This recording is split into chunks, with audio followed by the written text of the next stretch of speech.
साजनी दुःख झाले ओ साजनी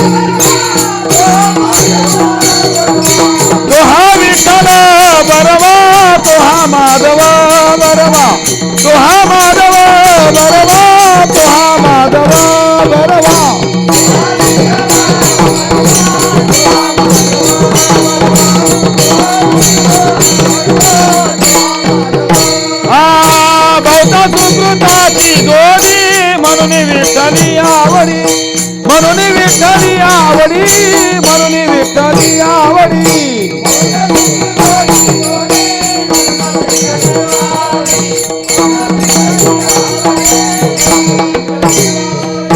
सर्व सुखाचे आदर बाप रखुमादेवीवर बाप रखुमादेवीवर बाप रखुमादेवीवर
भोगतो न घडे संचिता वाचुनी भोगतो न घडे संचिता वाचुनी करावे ते मनी समाधान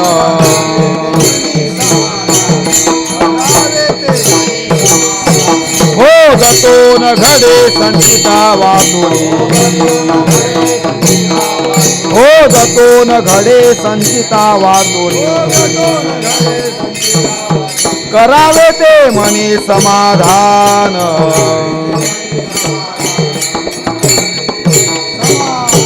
मनवोनी मनी मानू नये खेदू मनवोनी मनी मानू नये खेदू म्हणावा गोविंदू वेळोवेळा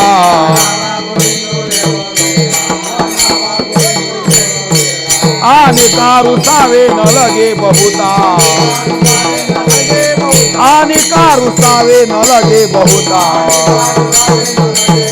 आपुल्या संचिता वाचून या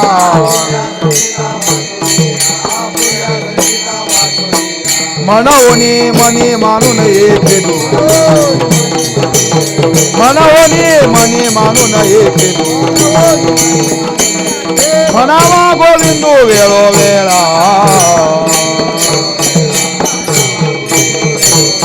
तुका म्हणे भार घातली यावरी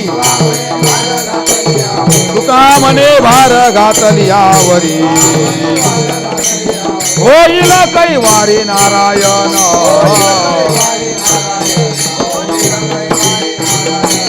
तुका म्हणे भार घातली यावरी तुका म्हणे भार घातली आवरी होईल कैवारी नारायण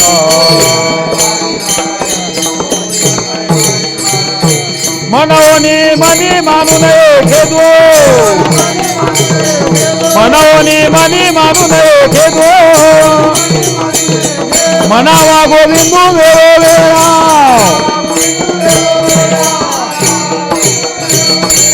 विठोबार कुमाई विठोबार कुमाई विठोबार कुमाई विठोबार कुमाई विठोबार कुमाई विठोबार कुमाई विठोबार कुमाई विठोबार कुमाई विठोबार कुमाई विठोबार कुमाई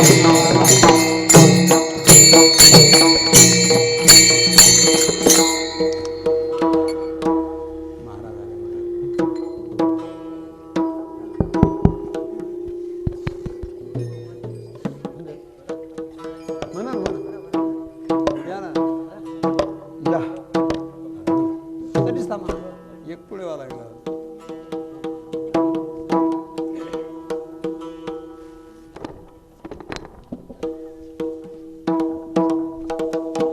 भोग तो न घडे संचित आवाज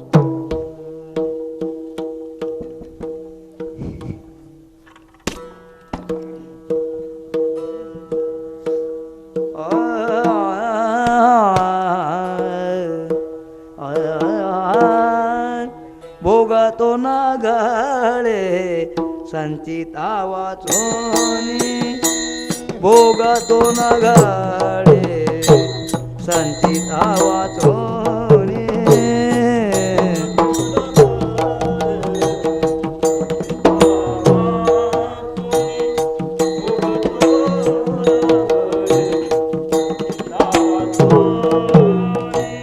भोगतो ना गळे संचिता वाचोनी भोगतो ना गळे संचिता वाचोनी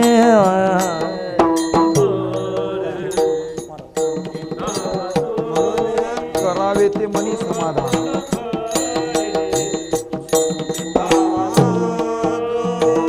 करावे ते मने समाधान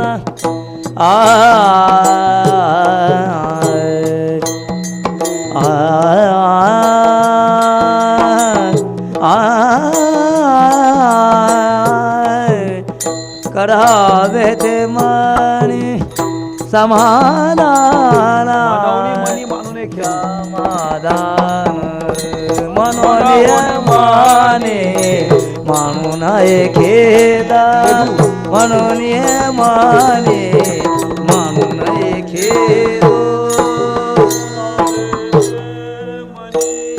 समाधान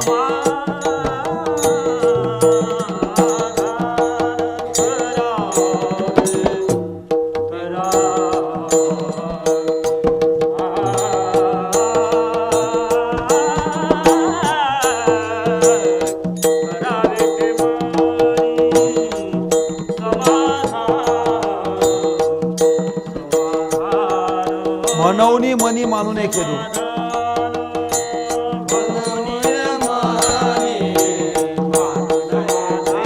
खेदू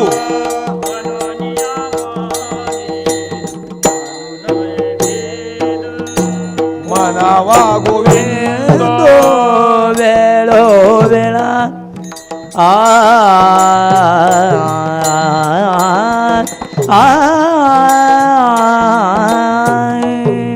मनावा गोविंदो वेळो वेळा मनावा गोविंदो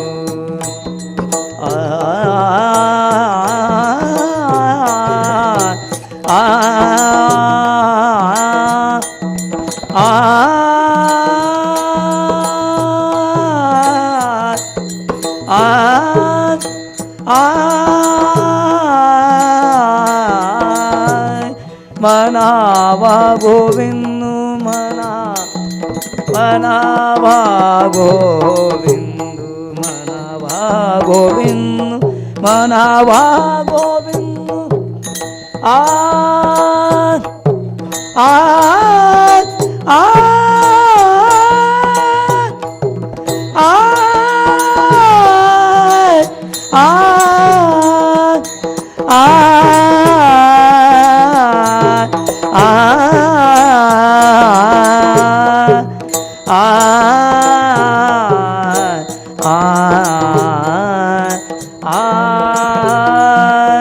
म्हणून या मनी मानून खेद मनावून मनी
विठ्ठला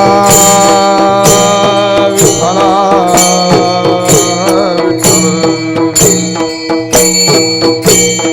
विठ्ठल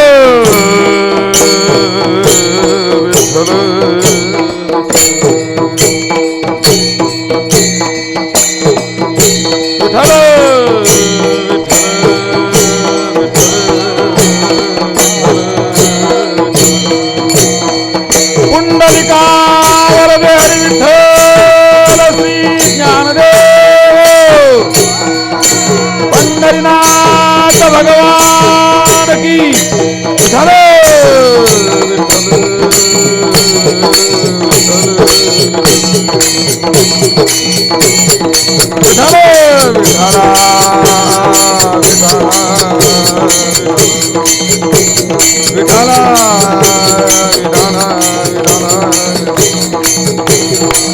टाळी वाजून भजन करा सर्व मंडळी.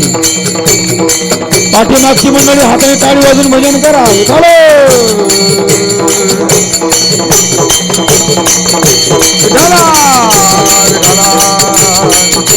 बोला पुंडलिका वरदे हरी श्री ज्ञानदेव प्रभु रामचंद्र भगवान की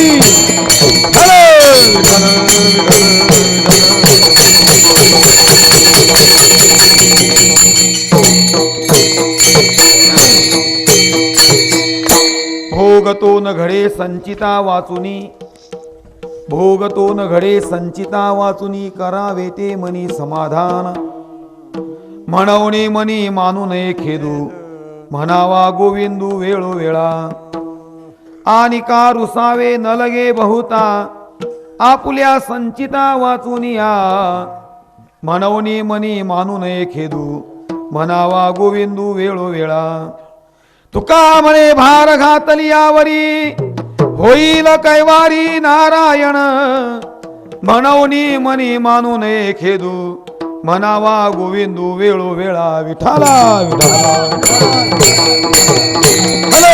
विठाला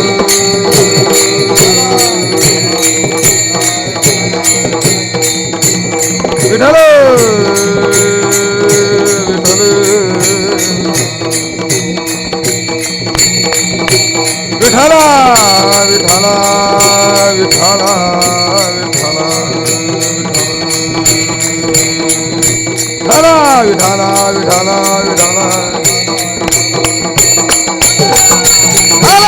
विठाला विठाला विठाला विठाला विठाला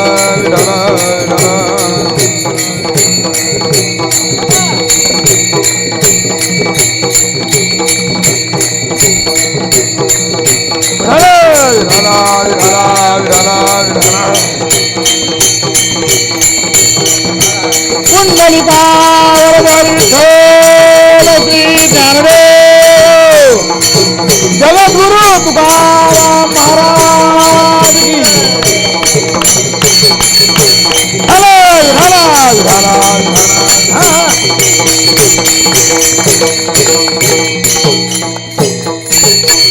हरि समचरण सरोजम सान्द्र नीलाबुदाबम जगन्निहित पाणी मंडनम मंडनानाम तरुण तुलसीमाला कंजरम कंजनेत्रम सदैधवलहासं विठ्ठलं चिन्तयामि महायोग पीठे तटे भीमरथ्यां वरं पुंडरीकाय दातुं मुनीन्द्रैः समागत्य तिष्ठन्तमानन्दकन्दं परब्रह्मलिङ्गं भजे पाण्डुरङ्गं पाण्डुरङ्गाकारो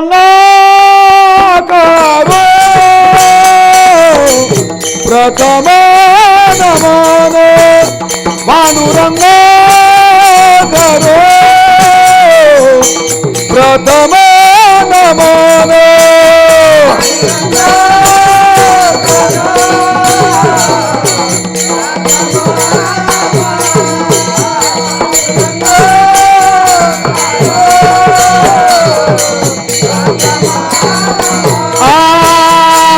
दुसरे चरण संतातिया दुसरे चरण संतातिया त्यांच्या कृपा माने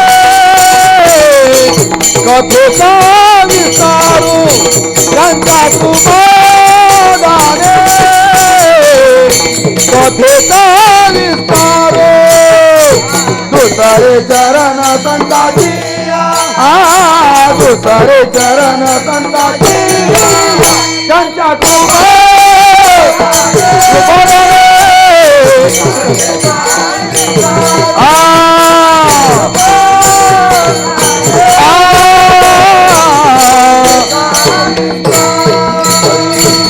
ओम नमो ज्ञानेश्वरा करुणा करा दयाळा तुमचा अनुग्रह लादलो पावन झालो चराचरी गुरुर्ब्रह्मा गुरुर्विष्णू गुरुर्देव महेश्वरा गुरु साक्षात परब्रह्म तस्मै श्री गुरवे नमः भोगतो न घडे संचिता वाचुनी करावे ते मनी समाधान म्हणवनी मनी मानू नये खेदू म्हणावा गोविंदू वेळोवेळा प्रस्तुत प्रसंगी भगवत चरणी आपली अल्पशी सेवा रुजू करण्याकरता सेवेकरता निवडलेला अभंग आपल्यासमोर उपस्थित केला।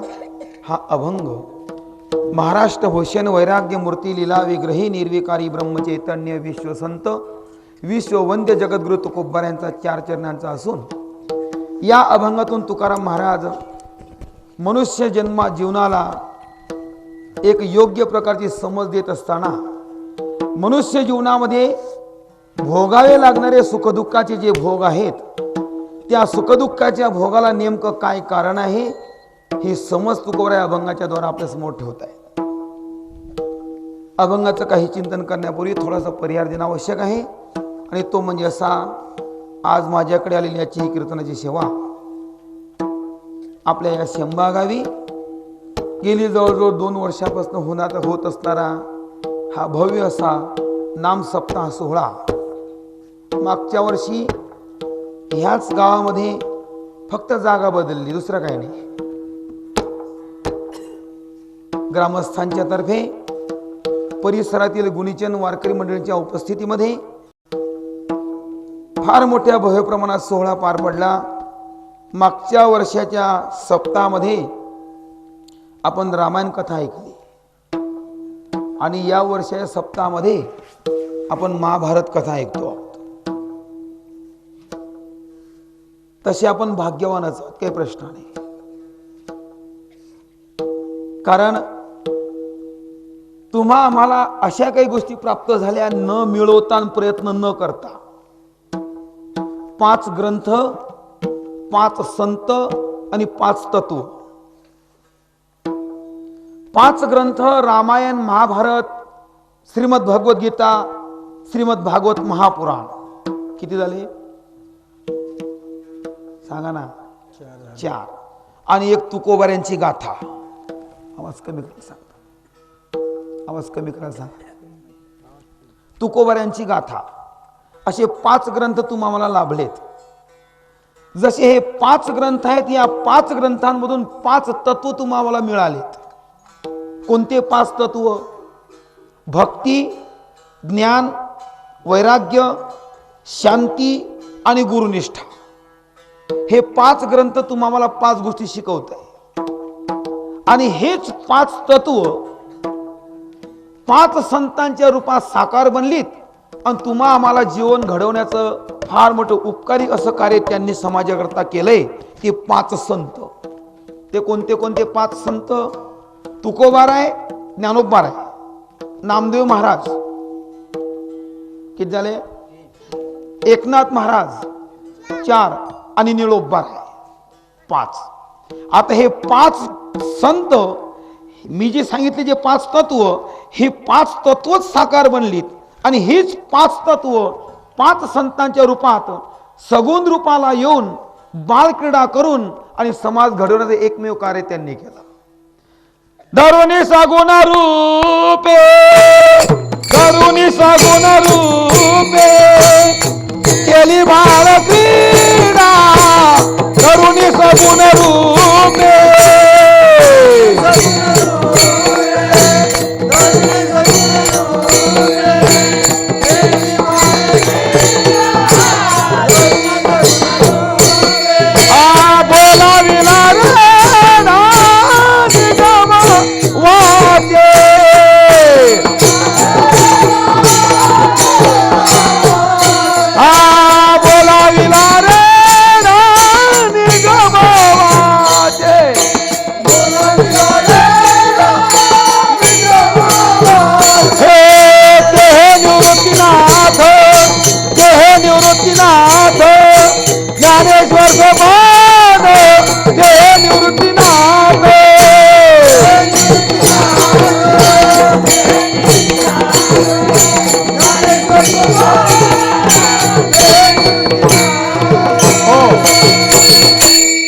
हे 5 संत 5 तत्व साकाराला आलीत.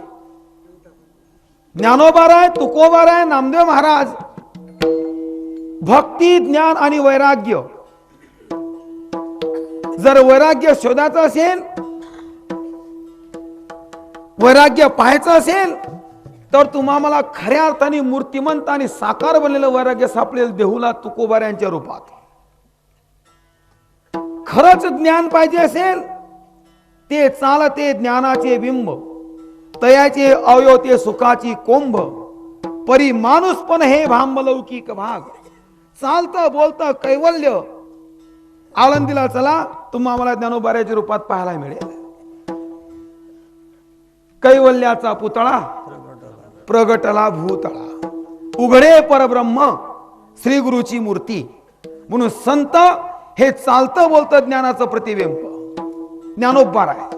याच्या पुढे चला, जर भक्ती पाहिजे असेल तर त्याला पंढरपूरला नामदेव महाराज.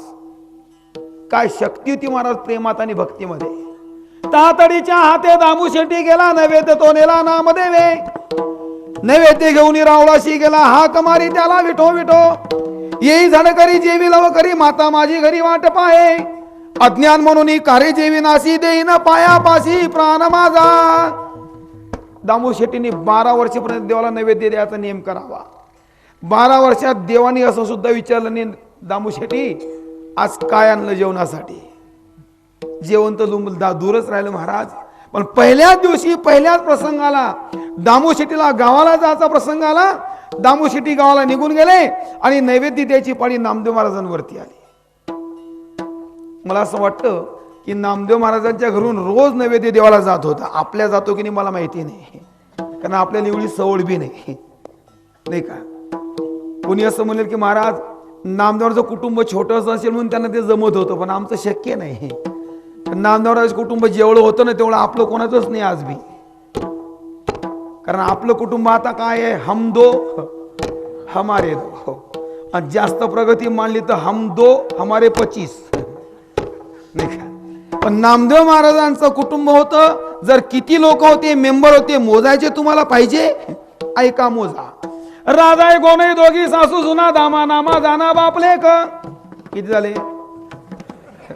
आम्हाला सांगू नका तो ताल. राजाई गोनाई दोघी सासू सुना दामा नामा जाना बापले का. राजाई गोनई सासू सुन 2, दामा नामा बाप लेख, दामा बाप नामा लेख किती झाले? 4. त्याच्या पुढे आहे का? नारा मादा विठा गोंदा हे 4 पुत्र जन्मले पवित्र त्यांची कुडी ते 4 हे 4. लाडाई गोडाई येसई साखरई 4 सुना बाई नामयाच्या या 4 सुना. 8 आणि 4 12. आऊबाई लेकी. आऊबाई ही नामदेव महाराजांची मुलगी आणि लिंबाबाई बहिणी किती झाले? 14 आणि 15वी ते दाशीजनी. 15 लोकांचं कुटुंब होतं भक्कम असं. रोज देवाला नैवेद्य द्यावा. नामदेव महाराज नैवेद्य घेऊन गेले. भगवंताला आग्रह करतायत, विनंती करतायत, प्रभू तुमच्याकरता नैवेद्य आणलाय. दररोज बाबा आणत होते, आज बाबांना बाहेर जावं लागलं. पाळी माझ्यावरती आली. आईने नैवेद्य दिला, मी घेऊन आलो. झटकन जेवण करा, पटकन मोकळा करा आणि चटकन घरी जाऊ द्या. येई झडकरी जेवी लवकरी माता माझी घरी वाट आहे. पटकन जेवण करा. एवढं सांगून एवढं करून भगवान जेवणाकरता तयार होत नाहीत. विटेवरची मूर्ती खाली येत नाही, भगवान प्रकट होत नाही. वेळ होऊन गेला. नामदेव देवा मी लहान असेल पण लक्षात ठेव, प्रेम भलतं मोठं आहे बरं. तुझ्याशिवाय माझ्या जीवनात काही शिल्लक नाही. रात्रंदिवस फक्त एकच अट्टास आहे, तो माझा भावा, तो माझा भावा, हा तो माझा भावा, तो माझा भावा. वेळोवेळी भावा पांडुरंग, वेळोवेळी भावा पांडुरंग. हे तो माझा भावा, तो माझा भावा, तो माझा भावा, तो माझा भावा. तुझी आन वाहीन गा देवराया, बहु आवडशी जीवा पासून या. प्रभू तुझ्याशिवाय जीवनात काहीच आवश्यकता नाही आणि अपेक्षा केलेली नाही. प्रेम आहे तुझ्यावरती. आलो, जेवण करा, प्रेमाने विनंती करतोय तुम्हाला. भगवान जेवायला येत नाही, पण नामदेवावर विचार करतात. ज्या वेळेला लोणी सरळ बोटाने निघत नाही त्यावेळेला बोट कसं करावं लागतं? आडवं. नामदेव महाराज म्हणतात, देवा जर प्रेमाने बोलून येत नसेल तसं समजू नको की नामा नैवेद्य दाखवणार आणि घरी घेऊन जाणार परत. तुला जेवण घालणार, तू जेवण करणार तर नामा इथे राहणार. आणि जर तू जेवण करणारच नाही तर नामा जिता राहणारच नाही. काय करसाल नामदेव महाराज सांगा तर खरं तुम्ही. काय करसाल तर ऐक. अरे तुला दिसताना लहान दिसतो, नादान दिसतो, अज्ञान दिसतो, पण अज्ञान समजू नको. आणि अज्ञान समजून जर तू माझी परीक्षा घेत असतील तर माझा निश्चय ऐक. अज्ञान म्हणून कारे जेवी नासी, देईन पाया पाशी प्राण माझा. अज्ञान म्हणून जर तू जेवत नसशील, लहान म्हणूनच जर तू जेवण करत नसशील तर या नामाची ही तयारी आहे की तुझी आपण डोकं फोडेल आणि ते प्राण सुद्धा देईल. बोल पटकशी जेवतो का नाही असा दम दिला कोणी? हा कोणाला? बुवाला नाही, देवाला.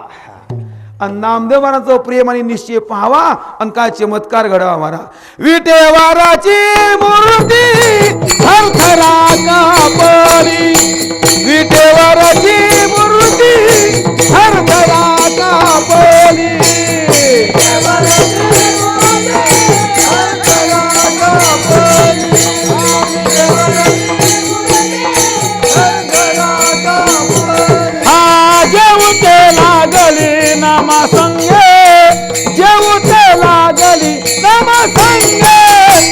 नैवेद्य घेऊनी राहुळाची गेला नैवेद्य घेऊनी राहुळाची गेला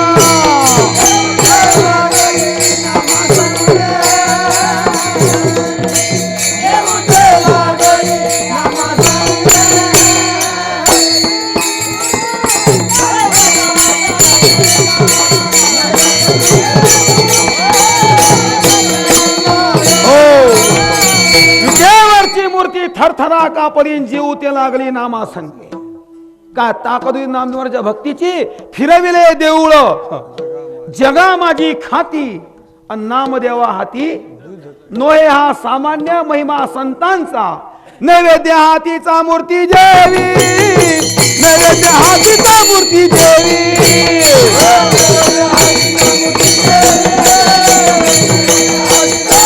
हो चला ही भक्ती आहे आणि चालती बोलती भक्ती जर तुम्हाला शोधायची असेल तर नामदेवाच्या जीवनात लक्ष द्या. आपल्या लक्षात येईल भक्ती म्हणजे काय असते ते. त्याच्या पुढे चला चौथं तत्व आहे कोणतं आम्हाला काय माहिती नाही काय भक्ती ज्ञान वैराग्य आपण हे शोधतो की नाही. भक्ती म्हणजे नामदेव महाराज वैराग्य म्हणजे तुकाराम महाराज ज्ञान म्हणजे ज्ञानेश्वर महाराज. आता पुढे शांती जर शांती पाहिजे असेल तर चला पैठणला काय ताकद होती या शांतीत महाराज अथांग शांती की ज्या शांतीला थोडासा डौल सुद्धा नसावा. 108 वेळा पान खाऊन चुकणारा मुसलमान कंटाळला. लक्षात आलं की धन्य या शांतीची की पान खाऊन चुकतो गंगेचं स्नान करून आल्यानंतर तरी सुद्धा या महात्म्याने वरती पाहुणी कोण चुकते म्हणून का चुकतो विचारू सुद्धा नाही. अंगावर घाण पडली की तसंच परत फिरावं गंगे स्नान करावं आणि परत आपल्या रस्त्याला लागलं. एकदा नाही दोनदा नाही तीनदा नाही किती वेळ झालं 108 वेळेला तुम्ही थुकून पहा आमच्या अंगावर कारण आम्हाला संत समजतो म्हणून विठाला विठाला विठाला हो मी सांगत होतो नेहमी नावाच्या पुढे संत लिहिणं सोपं आहे. काय माहिती आहे तुमचं मग साधूपणा का बाजारात मिळतो काय मोताळ्याची अंगी नाही ज्ञान म्हणे साधू मला मान साधू म्हटल्यानं साधू होता नाही रे साधू काही हॉटेलचं चहा पाणी नाही रे कोणी बी आण कोणी बी प्या रे. इतकं सोपा आहे साधूपणा. तू गरजात नाही संतपणा मिळत हे हाटी हिंडता कपाटी राणीवनी. हळद लागली म्हणजे पतिव्रता होत नाही. मंगळसूत्र घातलं म्हणजे पतिव्रता होत नाही. पतिव्रता बनण्याकरता तिला अग्निदिव्य करावं लागतं तेव्हा ती पतिव्रता आहे. संतपणा का बाजारात सापडतो तुम्हाला कोई चीज उठाव छेची आना. अरे संत संत तो सब कहलाते कठिन संत का पंथ काम क्रोध को जीता नहीं संत नहीं वो जंत. जरा चिंतन करा तुम्ही संतांच्या जीवनाचं. चंदन थे तो घस गए अब रह गए नीम के खोल सच्चे साधू चले गए अब रह गए चपाती चोर. सांगू संत या शब्दाची एकच व्याख्या ऐका मग इतकं लक्षात ठेवून डोक्यात गेलं घरी तरी 8 दिवसा सप्ताहाचा खर्च निघाला समजा. विठाला विठाला फक्त इतकंच लक्ष ठेवा की साधू म्हणजे नेमकं काय असते ते. त्याकडे कबीर महाराज लिहित आहे संत संत तो ऐसा कहिए जैसा सूप सुभाय. आवाज कमी करा गोंधळ करायला लागला आवाज. संत संत तो ऐसा कहिए जैसा सूप सुभाय सार सार को गही रहे चौथा देत उडाय. याला म्हणतात संत. काय व्याख्या संत या शब्दाची. संत संत तो ऐसा कहिए जैसा सूप सुभाय. सूप म्हणजे सुपळ.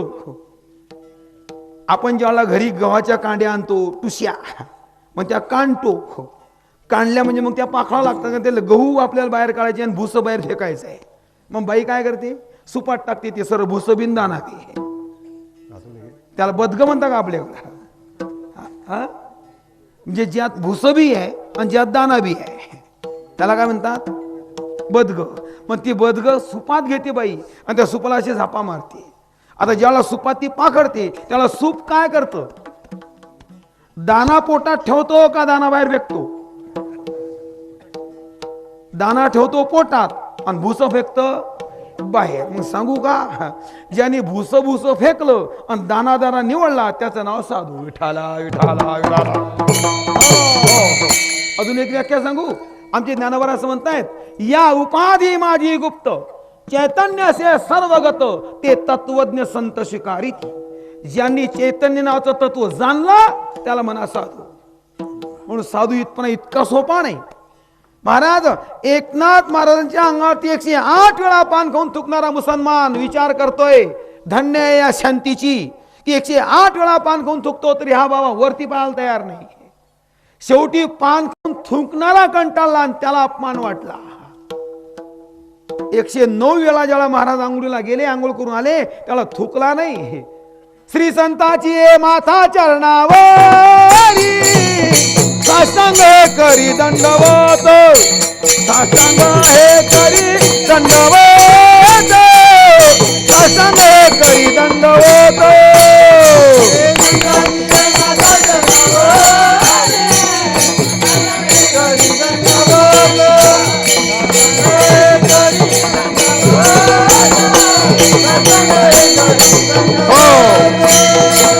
पान खाऊ थुंकणारा हिंदू नव्हता, मुसलमान होता. पण ज्याला त्याच्या लक्षात आलं की आपण 2 पैसे घेऊन या साधूची चेष्टा करायला लागलो, पाप करतो का पुण्य करतो हे अगोदर कळलं नाही, पण मागून पश्चाताप झाला. महाराज जर असेल इच्छा तर माफ करा, नाही तर शाप द्या या पाप्याला. 2 पैशाकरता तुमच्यासारख्या महात्म्याची टिंगल करावी, थट्टा करावी माझ्यासारख्याने. द्या शाप नाही तर करा माफ. पण महात्मा होते महाराज नाथ महाराज. एकनाथांनी हात धरला, उठवलं त्या बहादराला आणि सांगितलं, बाबा असं काय बोलतो रे तू, शाप द्या म्हणून. म्हणे महाराज धन्य आहे तुमच्या शांतीची. 108 वेळा पान खाऊन थुकतो तरी तुम्ही पाहायला तयार नाही. महाराज म्हणतात, बाबा अरे तू माझी चेष्टा केली नाही, थट्टा केली नाही, तू उपकार केले माझ्यावर. महाराज बस ना आता, कशाला जोडे मारता विनाकारण गेले नाही देणं नाही, कारण नाक काही शिल्लक राहिलेलं नाही. आणि एवढा मोठेपणा आणखी, अरे तुझ्या माझ्यावर उपकार झाले की मी रोज गंगेचे एकच स्नान करत होतो. तू माझ्या अंगावरती थुकल्यामुळे मला एका दिवशी 108 स्नान घडली. हे काय सामान्य उपकार आहेत? तुझ्या पाया पडून नमस्कार करावा तुला असं मला वाटतं. कोणाची शांती आहे ही? हे नाथ महाराजांची शांती आहे. आणि 5वं तत्व आहे आपलं निळोबाची निष्ठा. निष्ठा गुरुनिष्ठा कशी असावी, निळोबारांचं जीवन पहा, आपल्या लक्षात येईल. आपली परमार्थात मुळात निष्ठा नाही. पहिली गोष्ट मी सांगत असतो नेहमी की निष्ठा असावी उपमन्यूची, श्रद्धा असावी एकलव्याची. विठाला विठाला विठाला. चरित्र सांगून वेळ घेत नाही आपल्याला. चला पुढे. असे 5 ग्रंथ, 5 संत आणि 5 तत्व तुम्हा मला लाभलीत, तुम्ही आपण भाग्यवान आहोत. त्यापैकी महाभारत हा ग्रंथ या ठिकाणी चालू आहे आणि ती कथा तुम्ही ऐकता आहात. योग असा, या ज्ञानगंगेमध्ये मला सुद्धा थोडा सेवा करण्याचा मौका प्राप्त झाला. ही 6व्या दिवसाची सेवा आहे आणि 6व्या दिवसाच्या सेवेकरता अभंग निवडलाय तुकोबाऱ्यांचा. भोग तो न घडे संचिता वाचोनी करावे ते मनी समाधान. ठळक बातम्या झाल्या, आता सविस्तर समाचार सुरू होतोय. महाराज सांगतात, तो भोग संचिता वाचून न घडे म्हणून करावे ते मनी समाधान. मनुष्य जीवन जगत असताना माणसाच्या जगण्यामध्ये 2 गोष्टी महत्वाच्या आहेत. जशी नदी वाहताना नदी वाहत राहते, पण त्या नदीला मर्यादा आहेत की नदीचे 2 तट आहेत, काठ आहेत. जशी नदी 2 काठाच्या मधून वाहत असते आणि वाहत वाहत समुद्राला पोहोचते, तसं तुमचं आमचं जीवन हे गंगेसारखं प्रवाही आहे.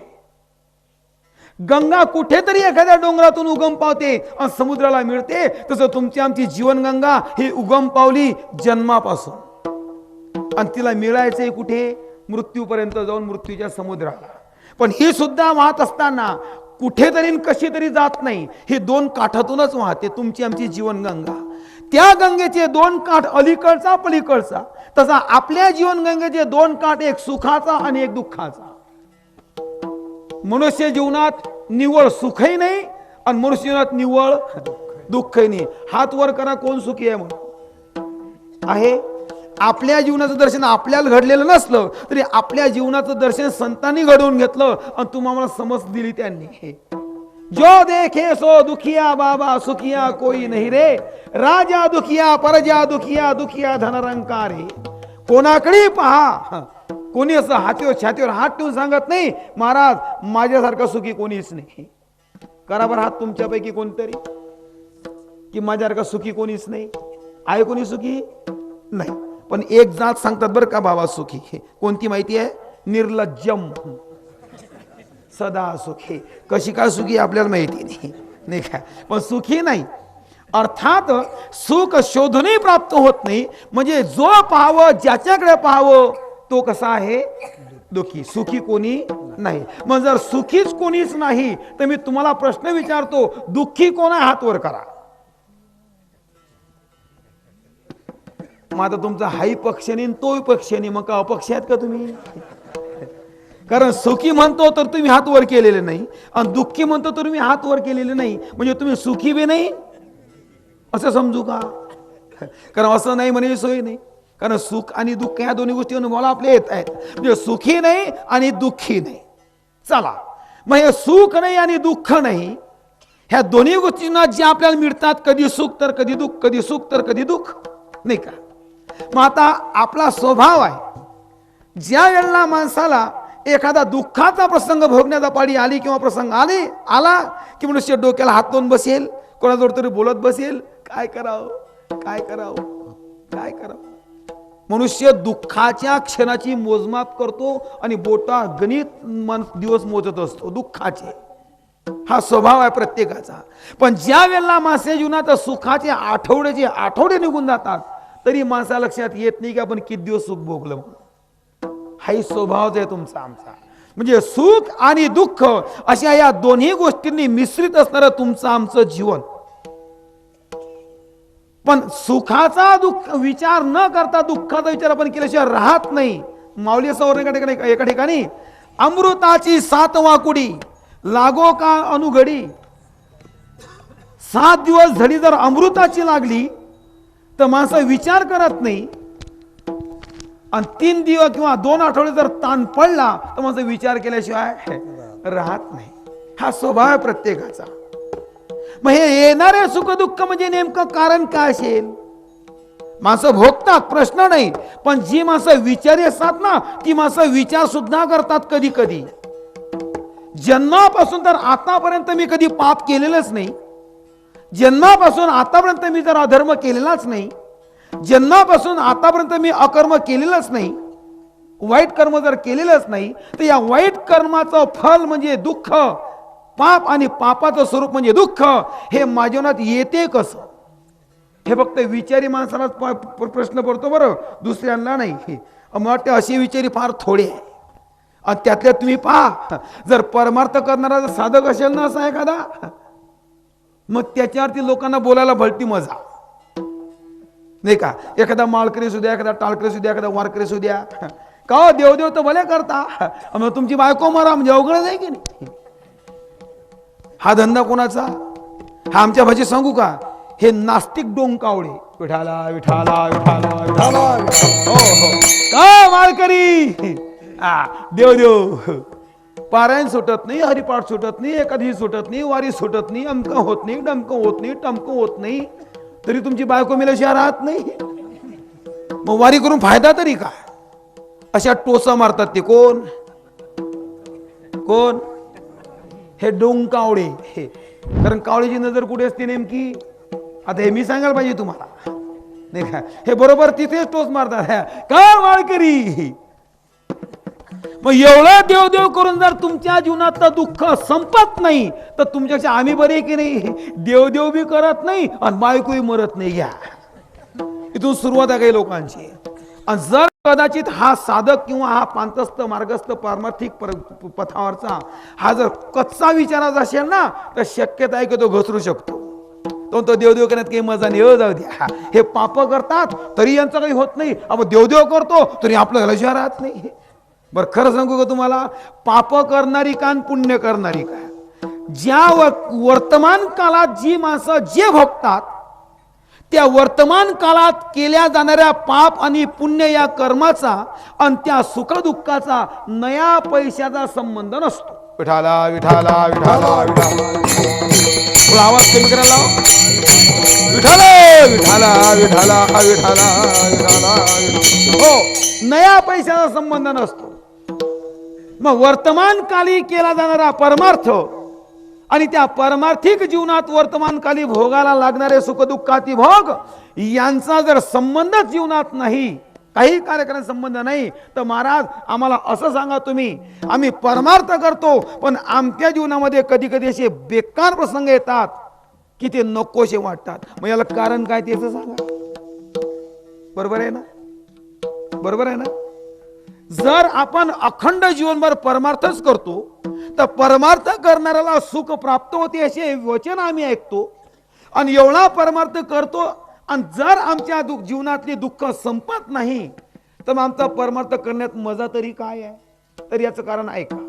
वर्तमान काली केला जाणारा परमार्थ आणि त्याच कालामध्ये भोगायला लागणारे सुखदुःखादी भोग, त्या परमार्थ करण्याचा आणि ते भोग भोगण्याचा काही एक कार्यकारण संबंध नाही. असा एक साधक तुकोबरांकडे जावा आणि त्या साधकाने तुकोबरांच्या जवळ आपली समस्या मांडावी. महाराज तुम्ही सांगता की जर परमार्थ केला, नामचिंतन केलं, भक्ती केली तर जीवनातले दुःख संपतात, पण आम्ही असा अनुभवतोय की आम्ही रात्रंदिवस परमार्थ करतोय पण आमच्या जीवनातलं दुःख अजून संपलेलं नाही. मग तुमचं म्हणणं खरं का आम्ही भोगतो हे खरं?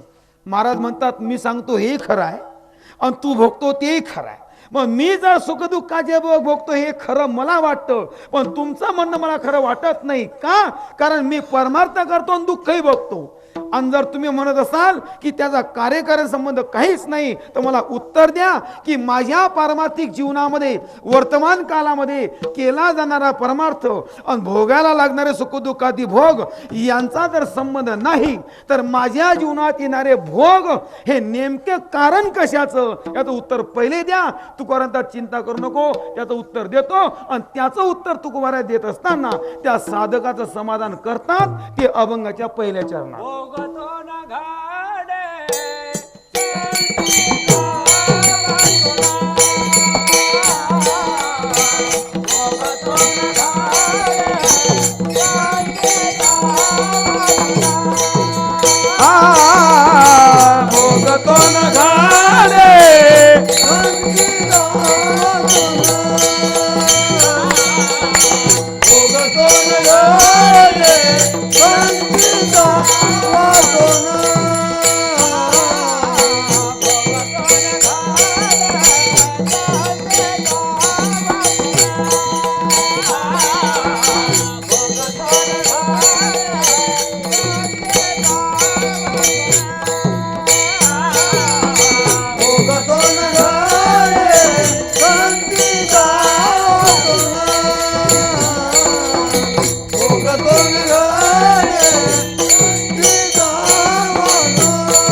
साधकाने तुकोबारांना विचारावा आणि तुकोबारांनी त्या साधकाचं समाधान करावं. अरे वर्तमान काली केला जाणारा परमार्थ आणि त्याच कालामध्ये भोगायला लागणारे सुखदुःखादी भोग या दोन्ही गोष्टीचा काहीही कार्यकारण संबंध नाही. का? कारण तू जे सुखदुःख भोगतोय, जे भोग तुझ्या जीवनात येत आहेत हे तुझ्या वर्तमान काली केलेल्या कर्माचं फळ नाही तर हे तुझ्या संचित कर्माचं फळ आहे. आता आपण संचित कर्मावर आलो. शास्त्रात कर्माचे 3 प्रकार सांगितले गेले: प्रारब्ध, क्रियमान आणि संचित. प्रारब्ध कर्म म्हणजे काय, क्रियमान कर्म म्हणजे काय आणि संचित कर्म म्हणजे काय, 2 मिनिटात समजून सांगतो आपल्याला. प्रारब्ध कर्म याचा अर्थ आपण भोगतो ते, क्रियमान कर्म याचा अर्थ आपण करतो ते, आणि संचित कर्म याचा अर्थ आहे आपल्या जीवनात साठा आहे ते. तुम्हाला कसं काय आहे? 2 मिनिटात. आपल्या शेतात गहू पेरलाय की नाही? पेरलेलं ना आता सध्या आहे. मग आपण गहू पेरलेला आहे. बरं, आज आपण गव्हाची चपाती खाल्ली की नाही? आता मी का तुमचं काही इथे लिखापळी करून काही हिशोब घेतोय? फक्त हा तर म्हणा, नाही खाल्लं तरी हा म्हणा, काय बिघडलं नाही का? जसं आपण आजच गहू खाल्ला, आज गहू खाल्ला आणि आजच आपल्या शेतात सुद्धा काय पेरला आहे?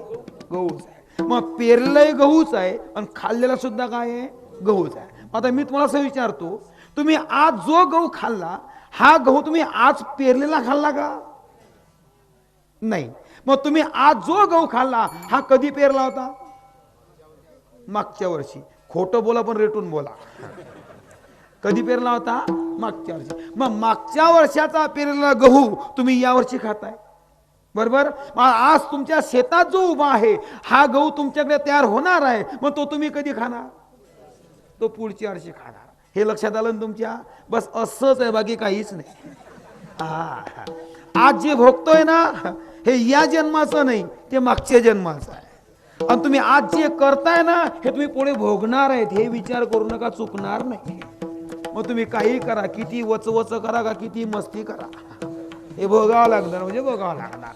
हा ना म्हणू नये धनंजया जिया परी. कारण असं वर्णन केलं शास्त्रात, ना भुक्तम क्षेते कर्म कल्प कोटी शतैरपी. शेकडो कल्पची कल्प उलती पालती झाली तरी संचित कर्माचा भोग हा प्रत्येकाला भोगावा लागतो. तो चुकवल्याने चुकत नाही. कारण चुकवण्याकरता जगात नका चुकवता येतं. इन्कम टॅक्स चुकवता येतो नाही का? पण हा नियतीचा कायदा आहे, हा नियतीचा नियम आहे. ही घटना नियतीची आहे. इथे नियतीच्या पुढे कोणाचं चालत नाही. ते भारत देशाची घटना नाही, कोणाकरता बदलेल आणि कोणाकरता बदलणार नाही. तो भारत देशाचा शासनाचा कायदा नाही, कोणता यावर्षी घडेल आणि पुढच्या वर्षी मोडेल. हा जो कायदा आहे, ही जी घटना आहे, ही घटना नियतीची आहे. आणि नियतीची घटना ब्रह्मदेवाच्या बापाची ताकद मोडायची नाही, सोडायची नाही, चुकवता येत नाही. खरंच का? मग हे खोटं सांगतो का? असे नियम आहेत विहारात सुद्धा काही की ते तुम्ही बदलू शकत नाही. आणि आम्ही बदलू, आमच्यात घमेंड आहे, तर मी तुम्हाला सांगतो बदलवा. समजा हातात विस्तव घेतला तर काय होते? म्हणा गुदगुल्या होतात. आता विस्तव हातात दिल्याने गुदगुल्या होतील का?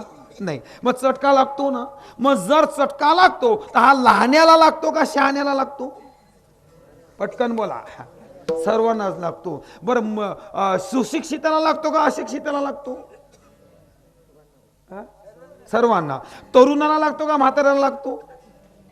बरं, रात्रीच लागतो का दिवसाही लागतोच? बरं, दिल्लीतल्या माणसाला लागतो का गल्लीतल्यालाही लागतोच? कोणालाही लागतो. मग विस्तव हातात घेतला की चटका म्हणजे चटका. हा कायदा कोणाचा आहे? हा नियतीचा आहे. हा बदलू शकता का तुम्ही? उद्या उत्तर द्या मला की मला आम्ही बदलवला समजा. काहीच कामाची नाही आपले ठराव आणि आपल्या योजना इथं चालणाऱ्या नाही. कारण हा नियम नियतीचा आहे. काट्याच्या डोक्यावरती पाय पडला म्हणजे काटा मोडणार. म्हणजे का तो मुका घेणार खालून पायाचा? नाही, मोडणार.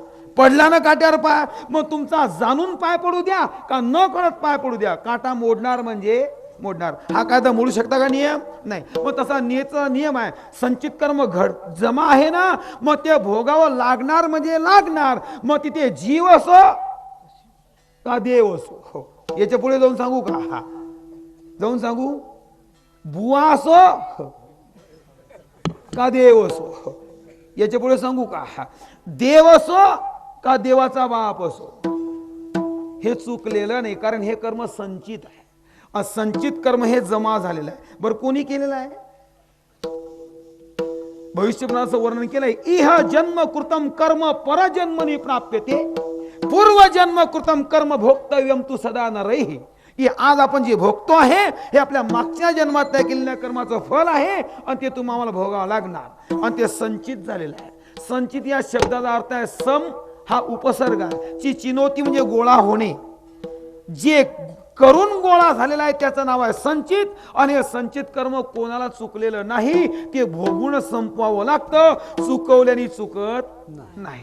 मग तुकाराम म्हणतात, अरे जर संचित कर्म देवाला चुकलं नाही, संचित कर्म देवाच्या बापाला चुकलं नाही, संचित कर्म बुवाला चुकलं नाही, संचित कर्म बुवाच्या बापाला चुकलं नाही, संचित कर्म जीवाला चुकलं नाही, मग संचित कर्म कोणाला चुकेल का?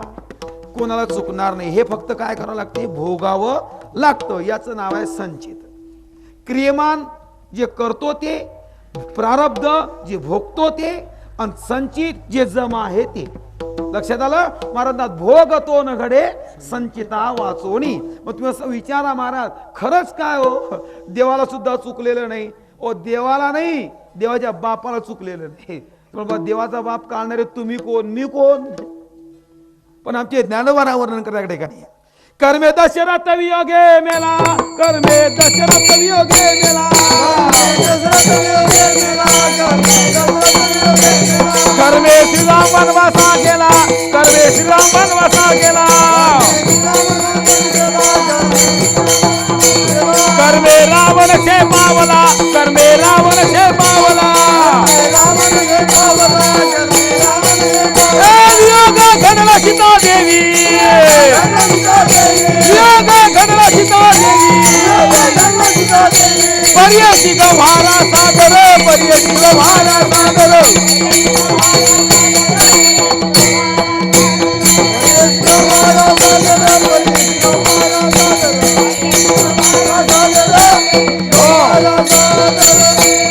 माऊली सांगतात परियसी गव्हारा सादर. गव्हारा म्हणजे मुढा मूर्खा अज्ञान. ऐक मी काय सांगतो ते. परियसी गव्हारा सादर, सादर होऊन ऐक म्हणजे जरा सावधान होऊन ऐक काय सांगतो मी. कर्मे निर्वंश झाले सदर, भिल्ले विंदिले शारंगर, झाला पुरंदर सहस्र नयन, कर्मे मनमत झाला से राख, कर्मे इंद्राशी घडला दोष, कर्मे भार वाहती कुर्मशेष, अन कर्मे खरमुख ब्रह्मा देखा. गाढवाचं तोंड कोणाला लागलं? ब्रह्मदेवाला. मला कसं काय लागलं? खोटा बोलला म्हणून. मग खोटं बोलणं पाप आहे की पुण्य? तुम्ही का बरं बोलत नाही? कारण मला माहिती दिवसातून बरेच वेळा खोटे बोलता, त्यामुळे तर काहीच बोलणार नाही. खोटं बोलणं पाप का पुण्य? नक्की नक्की बदलू नका. पण समजा उदाहरणार्थ मी असं विचारतो तुम्हाला, खोटं कुठे बोलाव आणि खरं कुठे बोलाव, याला काहीतरी व्यवहार आहे थोडा. आपण आता जर समजा 10 लोकांचं भलं होत असेल आपलं खोटं बोलण्याने, तर माणसाने सरळ बोला, पाप नाही. आणि आपल्या खरं बोलण्याने जर एखाद्या पुरीचा संबंध तुटत असेल तर शहाणपणा करा, वचवच करू नये. हा बरोबर आहे ना? तिथे खरं बोलणं काय आहे? पाप आहे. आणि इथे खोटं बोलणं काय आहे? पुण्य आहे. आम्हाला पटतच नाही, मग पटवून देतो तुम्हाला. हा म्हणायला लावतो मी. एका कसायाची कत्तलखान्यातून गाय सुटून आली. कसायाने कापण्याकरता गाय चालवली, तिने ताण मारला, सुटली हातातली त्याच्याने, पळत सुटली गाय. गाय पडते पुढे, कसाई पडतो पाठीमागे. योगायोगाने एकडे तुम्ही उभे आहात. 4 रस्ते जिथे मिळतात, चौफुली म्हणतो आपण त्याला, मोताळ्या फाट्यासारखं डरा तुम्ही. आणि योगायोगाने ती तुम्ही उभे आहात आणि ती गाय तुमच्याकडून बाजूला गेली, एका आडोशाला जाऊन अडचणीत उभी राहिली आपला जीव वाचवण्यासाठी. कत्तलखान्यातून कसायाच्या तावडीतून सुटून आलेली गाय. 2 मिनिटात ती गाय लपून बसली. तुम्ही कुठे लपली हे पाहिलं. गाय कसायाच्या ताब्यातून सुटून आली हे तुम्ही पाहिलं. गाय लपलेली आहे हे तुमच्या माहिती आहे. आणि तेवढ्यात 2 मिनिट तो कसाई मागून तुम्हाला आला आणि तो तुम्हाला विचारतो, भैया कपसे खडे हो तुम? विचारा, हो 10-20 मिनिटं झाले. हा पण हा गाय गेली पाहिली तुम्ही? तुम्हाला कोण विचारतो? कसाई. आता जर कसाई विचारतो की गाय कुठे गेली हे पाहिली का? तुम्ही पाहिली की नाही? पाहिली. मग आता तुम्ही इथं खरं बोलाल का खोटं बोलाल? मग खोटं बोलणं पाप का पुण्य? लवकर झालं. खोटं बोलणं हे पाप आहे, प्रश्न नाही. पण कुठे खोटं बोलावं याला काही व्यवहार आहे की नाही? कसायाच्या कात्तलखान्यातून तावडीतून सुटून आलेली गाय जर आपल्या खरं बोलण्याने मरत असेल तर हे तुमचं पाप आहे. विठाला विठाला विठाला. तुम्ही जर खरं सांगत असाल तर हे काय आहे? पाप आहे. आणि इथे खोटं जर बोलले तर हे काय आहे? पुण्य आहे. म्हणून खोटं बोलणं पाप आहे. ब्रह्मदेव एकदा खोटा बोलला, परिणामी त्याला गाढवाचं तोंड लागलं. गाईचं दूध पवित्र आहे की नाही? बरं, गाईचं काय पवित्र नाही सांगा? सर्वच पवित्र आहे ना गाईचं, पण तरी सुद्धा ती गाय खातेच काय? गावाच्या बाहेर खाते ना. याला काही कारण असेल की नाही? सांगू का? ते गाईचं कर्म आहे. पण गाईचं कर्म फक्त खोटं बोलणं इतकंच कर्म आहे, दुसरं काही नाही. आता गाय एकदाच खोटी बोलली शंकराच्या समोर ब्रह्मदेवाची बाजू सांभाळण्याकरता, परिणामी भगवान शंकराने शाप दिला तिला की तू एवढी धर्माची मूर्ती म्हणून तुझी पूजा केली जात होती, केली जाते, आणि तू खुशाल ज्या तोंडाने खोटी बोलते, शाप आहे तुला. तू आज ज्या तोंडाने खोटी बोलली त्या तोंडाने उद्यापासून तू घाण खाशील. आणि तेव्हापासून गाय घाण खायला लागली. किती वेळा खरी बोलली, खोटी बोलली, खरं सांगा? फक्त एकदा. मग जर गाय एकदाच खोटी बोलली तर गाय घाण खायला लागली. आता आपल्याबद्दल बोलू का नको? विठाला विठाला विठाला. हो, अर्थात ब्रह्मा कर्मे ब्रह्मा खरमुख देखा. एवढंच नाही, कर्मे दशरथ वियोगे मेला, कर्मे श्रीराम वनवासा गेला, कर्मे राम रक्षे पावला, आणि वियोग घडला सीता देवी कर्मे. जरा चिंतन करा. मी जे बोललो की देवाच्या बापाला चुकलं नाही, मी माझ्या पदरचं बोललो का? दशरथ कोण होते? रामाचे वडील. मग राम कोण होते?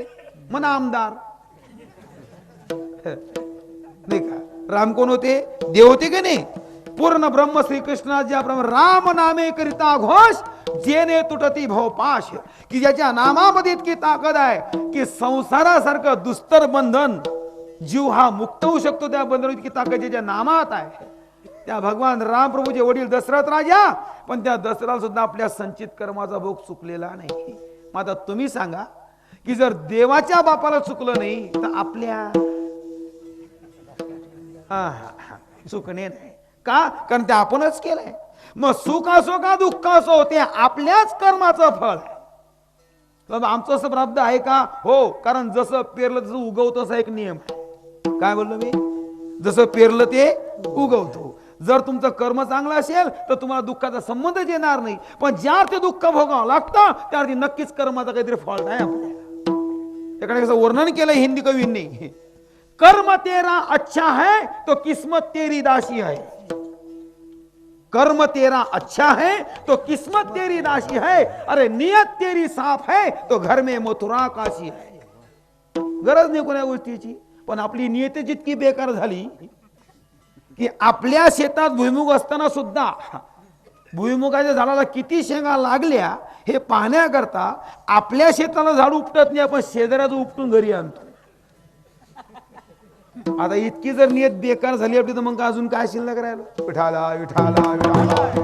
हो, आम्ही सांगत असतो नेहमी की पापाचा हा जो महिमा वाढतोय आता सध्या कलियुगामध्ये, याला कारण हे काय? माणसाची नीतिमत्ता ढासळली. इतकी नियत बेकार झाली, त्याचा परिणाम निसर्गावर झाला. तुम्ही पहा जरा, आंब्याची झाडं वाढायला लागली की नाही? का बरं? म्हातारी झालीत का ती? नवटे नवटे फोकटे सुद्धा वाढायला लागले ते आंब्याचे झाडं. मान्य आहे तुम्हाला? आंबा हे आम्रवृक्ष आहे. मग आता आंब्याची झाडं वाढायला लागली आणि ह्या येड्या बाबडी तुम्ही ठिबक केलं का त्यांना? इतका जोर आहे की नका विचारू, कुठेही टाका, बेसरम सारखी वाढतच राहते ती. ही येडी बाबळ. तुमच्याकडे काय म्हणतात तिला? इंग्रजी बाबळ का? हा, तिला काय खत पाणी घालतो आपण? पण हा कलियुगाचा महिमा आहे. विठाला विठाला नीतिमत्ता ढासळली माणसाची. नैतिकता आणि मानवता, जिथे नैतिकता नष्ट होऊन मानवता भ्रष्ट होते तिथे पापाची शीख चढते. तुम्हाला माहिती नाही, मला माहिती नाही. मी ज्या भागात राहतो नाशिक जिल्ह्यामध्ये, त्यामध्ये एक निफाड नाव तालुका आहे. त्या निफाड तालुक्यामध्ये एका खेड्यात अशी घटना घडली आहे. पेपर वाचलं असेल तुम्ही, कधी लक्ष असेल तुमच्या, की सख्या बहिणीवरती, सख्या पाठच्या बहिणीवरती सख्या मोठ्या भावानी 5 महिने बलात्कार केला. नीतिमत्ता शिल्लक आहे माणसाची. विठाला विठाला विठाला. हो, सांगताना अंगाला काटे येतात महाराज. जरा लक्ष द्या की कुठे नीतिमत्ता चालली माणसाची. मतलब कर्म तेरा अच्छा है तो किस्मत तेरी दासी है. अरे तुझं कर्म साफ आहे ना, तुझं प्राप्त तुझ्या हातात आहे. म्हणून एक म्हण आहे, मोठा वाचतो आपण सुविचार, तू ही तुझ्या जीवनाचा शिल्पकार आहेस. आहे की नाही खरं सांगा? आहे नाही का? पण मनुष्य विसरून जातोय. भाग असा आहे की आपल्या जीवनात केलेल्या कर्माचा भोग हा आपल्याला भोगावाच लागतो, हा सिद्धांत आहे. महाराज त्या साधकाचं समाधान करताना, अरे बाळ्या चिंता करू नको, विचार करू नको, परमार्थ करतोय ना, परमार्थ करत राहा. कारण तू ह्या जन्मात परमार्थ करतोय आणि याच जन्मात जर सुखदुःखादी भोग भोगतोय तर या जन्मातल्या केल्या जाणाऱ्या परमार्थाचा आणि सुखदुःख भोगण्याचा काही एक संबंध नाही. तर हे तुझं संचित कर्म आहे. मोठ्या मोठे जे दाखले देणं पडले समाधान करण्याकरता.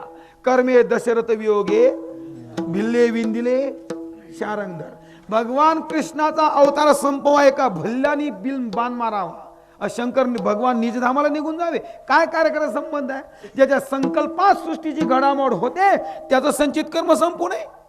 एका भिलाने बाण मारला, गेले भगवान विष्णू वैकुंठाला, कृष्ण गेलेत की नाही? पण काय कारण आहे याचं? मागच्या वर्षी तुम्ही ऐकलं रामायण. सुग्रीवाचा भाऊ वाली होता आणि वालीचा वध रामाने केला. वालीचा वध रामाने केला तर वालीने काय केलं होतं रामाचं? की वालीला रामाने झाडाच्या आड राहून बाण मारावा. काय बिघडलं होतं? मत फोडले होते, मतदान पडवले होते. मग मतदार पळवले नाही, मत फोडले नाही, तरी सुद्धा रामाने झाडाच्या आड लपावं आणि वालीचा वध करावा बाण मारून. काय संबंध होता? पण ऐका, ज्या वेळेला वाली पडला खाली, खास कशी बाण छातीत शिरला, भगवान गेले समोर वालीच्या आणि वालीकडे पाहायला लागले. वाली विचारतोय, प्रभू मी तुमचं काय बिघडवलं होतं? आम्ही दोघं भाऊ होतो, सुग्रीव माझा भाऊ आहे, आम्ही आमचं राजकारण खेळत असतं, तुला काय तकलीफ होती? बरं तू का मध्यस्थी केली? भगवान म्हणतात, वाली मी का मध्यस्थी केली याचं कारण तुला समजत नाही. म्हणे मला समजते, कारण तू अधर्माचा नाश करण्याकरता हे खरं आहे, पण मी तुझ्या तर काही खोडी केली नव्हती ना, तुझ्या तर काही वाट्याला गेलो नव्हतं ना. पण भगवान म्हणतात, सुग्रीव माझा मित्र आहे. सुग्रीव माझा कोण आहे? कारण हातात हात घालून मैत्री जमली होती सुग्रीवाची आणि रामाची. आणि मैत्री कुठे जमत नाही.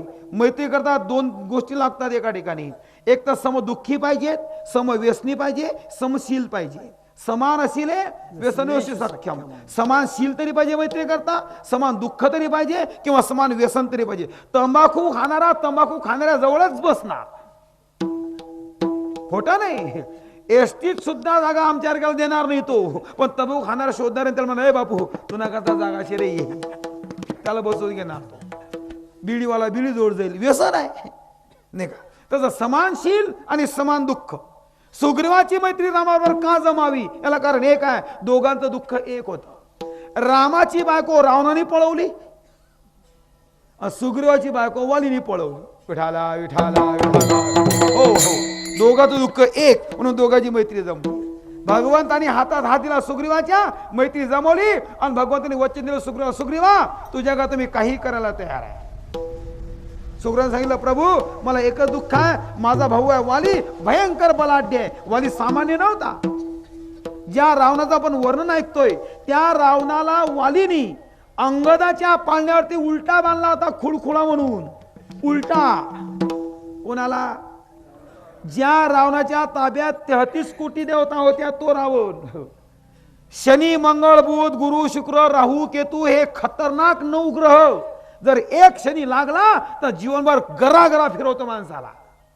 इतके खतरनाक 9 ग्रह रावणाच्या आसनावर चढण्याच्या 9 पायऱ्या होत्या केलेल्या पालथ्या घालून.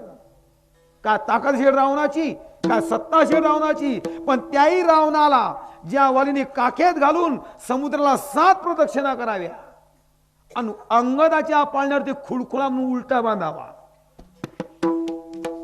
असा वाली बलाढ्य.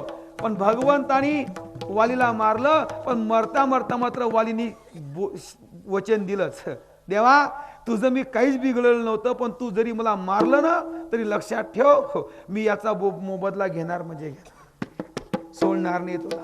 आणि परिणाम आहे का महाराज, की तोच वाली त्रेतायुगातला द्वापार युगामध्ये भिल्लाच्या रूपाने जन्माला आला. आणि त्याच वालीनी सावध म्हणून प्रभूच्या अंगठ्याला बाण मारला. भगवान कृष्णाचा अवतार संपला आणि भगवान धामाला निघून गेले. दिल्ले विंदिले शारंदर. कर्म. चला पुढे. कर्मे दशरथ वियोगे मेला. दशरथाला वियोग होता पुत्राचा. श्रावणबाळाच्या आई वडिलांचा शाप भोगावा लागला दशरथाला. कर्मे श्रीराम वनवासा गेला. भगवान राम प्रभूला वनवास भोगावा लागला. भगवान प्रभूचं हे कर्म आहे. राम रक्षे पावला. रावणाचा नाश झाला. हे रावणाचं संचित कर्म आहे. पुढे म्हणतात वियोग घडला सीता देवी कर्मे. अर्थात कर्माने सीतामाईला सुद्धा रामाचा वियोग घडला. बरं एकदा नाही हो दोनदा. कारण ऐकता का त्याचे? ऐकता? सांगू? कंटाळा नाही आला ना? मग भजन करा एकदा. विठाला विठाला विठाला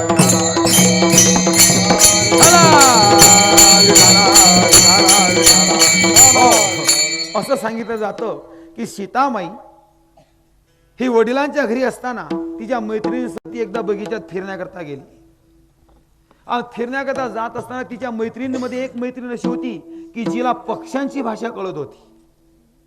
योगाकडे फिरता फिरता एका आंब्याच्या झाडाच्या खांदीवरती एक पोपटाचं जोडपं बसलेलं होतं.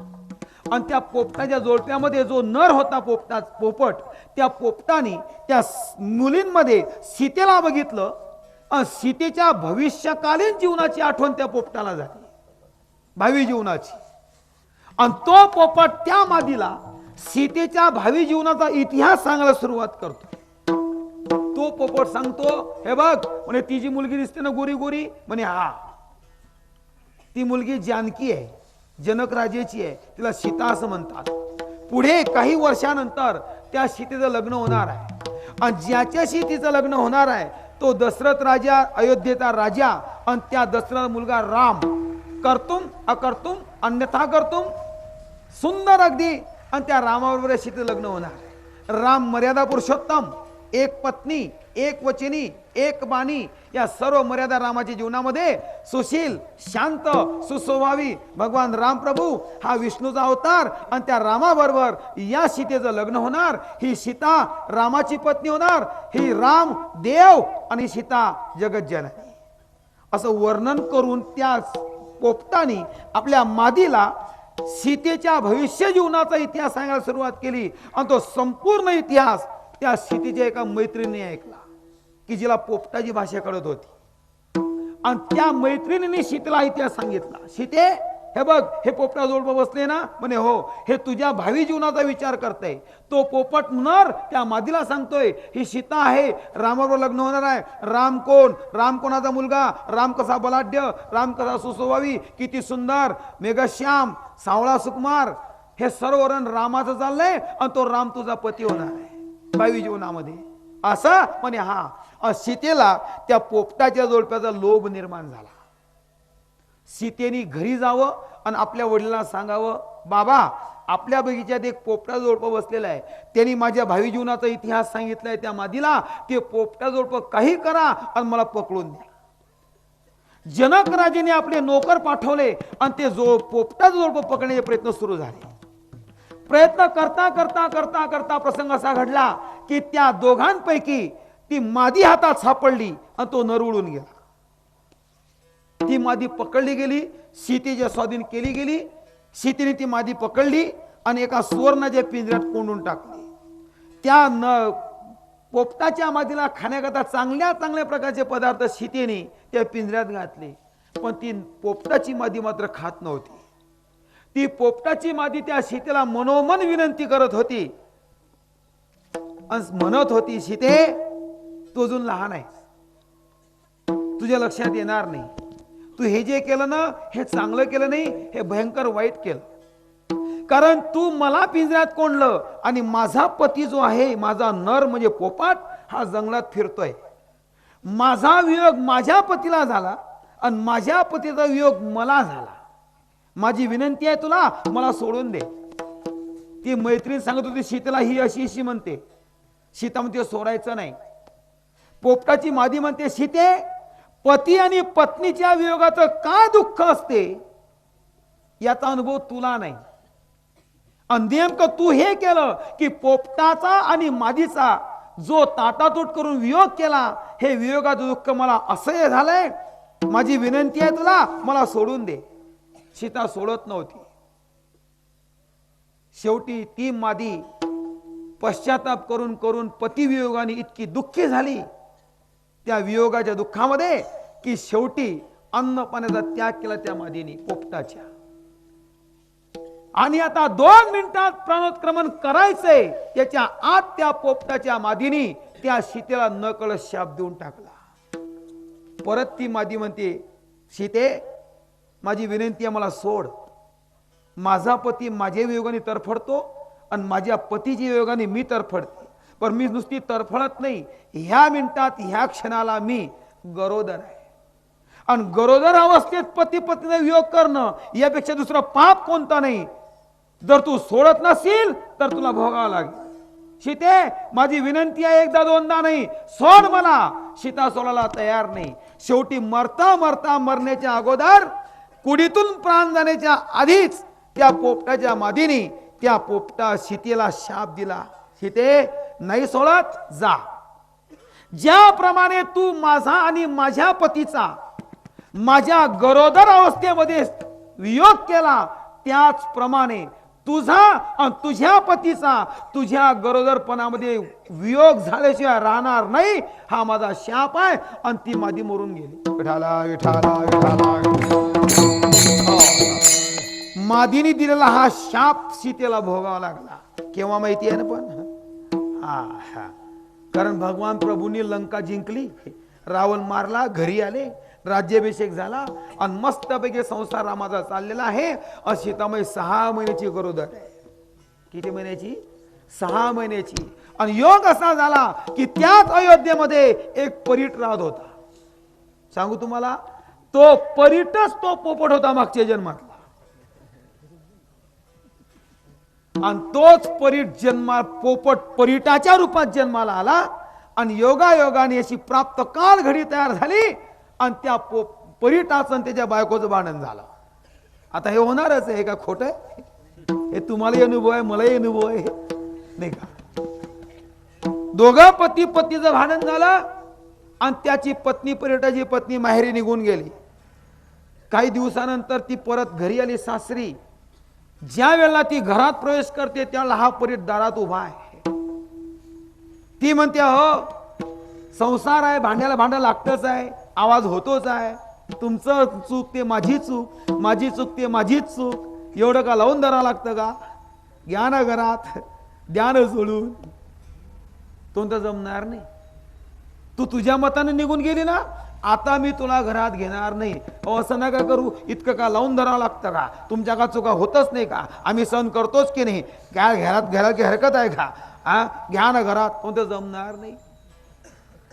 ती म्हणते असं नका करू, होणारच या गोष्टी. शेवटी परीट तेवढ्यावर थांबला नाही तर परीटाच्या मुखातून नको ते उद्गार बाहेर पडले. अगं बरे, तू तुझ्या मताने निघून गेली, तुझ्याच मताने परत माहेरून सासरी आली, घरात घ्या म्हणतेस, तुला घरात घेणार नाही. हा काय राम समजली बरे तू? ज्या रामाची सीता रावणाच्या लंकेत 6 महिने होती त्या रामाने सीतेला घरात घेतलं. हा पठ्या तोडी म्हणे, आय रे पठ्या. आणि हेच नेमके उद्गार प्रभूच्या कानावर गेले आणि प्रभूने त्या मिनिटात विचार केला. मी सांगत असतो नेहमी, राम नुसते राम नव्हते, राम एक आदर्श राजा होता. कोण होता? आदर्श राजा. खरं सांगू तुम्हाला, जर मानवी जीवनातले आदर्श निवडायचे आहेत ना, तर तुम्हाला जे रामायणात सापडतील ते कुठेच सापडणार नाही. पती पत्नीनी एकमेकाशी कसं वागावं हे शिकवते रामायण. दीर भावजांनी एकमेकाशी कसं वागावं हे शिकवते रामायण. पिता पुत्रांनी कसं वागावं हे शिकवते रामायण. भावा भावाने भावाशी कसं वागावं हे शिकवते रामायण. किती आदरी सांगू तुम्हाला, रामायणामध्ये 3 गोष्टी प्रामुख्याने सांगितल्या गेल्या: नीती, संस्कृती आणि त्याग. या तिन्ही तत्वांचं दर्शन रामायणात सापडेल तुम्हाला. केवढा त्याग, केवढी नीतिमत्ता. शेवटी हे उद्गार रामाच्या कानावर गेले आणि भगवान राम प्रभूंनी लक्षात आणलं की अरे परीट का अशा तो परीट माझ्या प्रजेचा एक घटक आहे आणि तो जर माझ्या सुखाबद्दल दुःखी असेल तर ते सुख मला नको आहे. लक्ष्मणा हात जोडले. लक्ष्मण दादा काय हो, या मिनिटात सीतेला सोडून दे जंगलात. धिप्पार हिमालयासारखे लक्ष्मण पण मूर्छेहून खाली पडलेत महाराज. तुम्ही काय समजता काय बोलताय? केवढे प्रसंग गुदरले सीतामाईवरती, तरी सुद्धा तुम्ही अशा प्रसंगात आणि अशा स्थितीत 6 महिन्याची गरोदर आहे सीता, जंगलात सोडून द्या म्हणताय. फिरून आणू का नको म्हणे, अजिबात आणायचं नाही, सोडून द्यायचं जंगलात. लक्ष्मण नाही म्हणत होते, पण राम म्हणतायत लक्ष्मणा आजपर्यंत माझी अवज्ञा तू केली नाही, कधी अनादर अवमान केला नाही आणि आज रामाची आज्ञा पाळायला तयार नाहीस. लक्ष्मण म्हणतात प्रभू तसं जर असेल तर हा सेवक आहे तुमचा, आज्ञा पाडेल. रथ तयार कर, सीतेला बसव, सोडून दे. लक्ष्मण रथ तयार केलाय, सीतामाईला त्यात बसवलाय. पण सीतामाईला बसल्यानंतर सीता विचारते भाऊजी हे लक्ष्मणाला, भाऊजी हे आपण कुठं निघालोय? जंगलात. हो. कशा करता? लक्ष्मण बोलत नव्हते, पण सीतामाईला डोहाळे झाले होते की ऋषी मुनींची साधू संतांची सेवा घडावी करावी ही अपेक्षा आणि इच्छा व्यक्त केली होती सीतेने. आणि मग त्याचाच थोडासा आधार घेऊन लक्ष्मण सीतेची समज काढताना सांगतायत, माई तुम्ही म्हणताना साधूंची सेवा करायची आपल्याला, ऋषींची सेवा करायची आपल्याला, मग तेवढ्याकरता आपण जंगलात चाललोय असा म्हणे. हा माऊलीच्या मनात सुद्धा नाही की आपल्याला उतरवल्यानंतर पुढे काय होणार आहे. लक्ष्मणाने रथ हाकलत नेलाय. सीतेचा असा आनंद गगनात मावेन असा झालाय की मी साधूची सेवा करण्याकरता चाललेत, मी ऋषींची सेवा करण्याकरता चाललेत, मी भाग्यवान आहे, मला ऋषीची सेवा करते गरोदरपणामध्ये. कल्पना सुद्धा शिवली नाही कोणती. सीतामाई इतक्या आनंदाने गेल्या जंगलात जाण्याकरता, बसण्याकरता, सेवा करण्याकरता. लक्ष्मणाने हळूच जंगलात रथ नेलाय, उतरवलेला आहे. सीतामाईला तहान लागल्यासारखं झालेलं आहे. सरोवरावरती सीतामाई पाणी पिण्याकडे गेलेले आहे. तेवढ्यात लक्ष्मणाने न कळत रथ मागे अयोध्येकडे फिरवलेला आहे. ज्या वेळेला सीतेला सोडून दिल्यानंतर लक्ष्मणाने रथ मागे फिरवला असेल तेव्हा लक्ष्मणाच्या हृदयात काय झालं असेल? विठाला विठाला विठाला. लक्ष्मण दिसेना असे झाले. सीतेने मागे ओढून पाहिलं, सीतेची अवस्था काय झाली असेल. हा प्रसंग आहे सीतामाईच्या जीवनातला की गरोदरपणात सीतेला रामाचा वियोग झाला. याचं कारण आहे सीतेचं संचित कर्म, पोपटाच्या मादीने दिलेला शाप. विठाला विठाला विठाला विठाला. तसे प्रसंग 2 आहेत. एकदा रामाला वियोग सीतेचा झाला आणि एकदा सीतेला वियोग रामाचा झाला. रावणाने ज्याला सीता उचलून नेली त्याला रामाला वियोग सीतेचा झाला आणि या ठिकाणी सीतेला वियोग रामाचा झाला. पण सीतेला रामाचा, रामाला सीतेचा, दशरथाला ह्या सर्व गोष्टी ज्या घडल्यात याला कारण काय आहे? हो, याला कारण राजकारण नाही, याला कारण आहे कर्मकारण. महाराज सांगतात कर्मे दशरथ वियोगे मेला, कर्मे श्रीराम वनवासा गेला, कर्मे रामरक्षे पावला, वियोग घडला सीता देवी कर्मे. असं संचित कर्म की भल्या भल्यांना भोगले शिवाय चुकलेलं नाही. म्हणून ना भुक्तम क्षेते कर्म कल्प कोटी शतैरपी. हे साधका तू म्हणतोस की मी परमार्थ करतो, हे सुखदुःखाचे भोग कसे? तर याला उत्तर ऐक. भोग तो न घडे संचिता वाचोनी. तुझ्या जीवनात सुद्धा तुला जे भोगावे लागतात याला कारण तुझं संचित कर्म. तो भोग संचिता वाचोनी न घडे.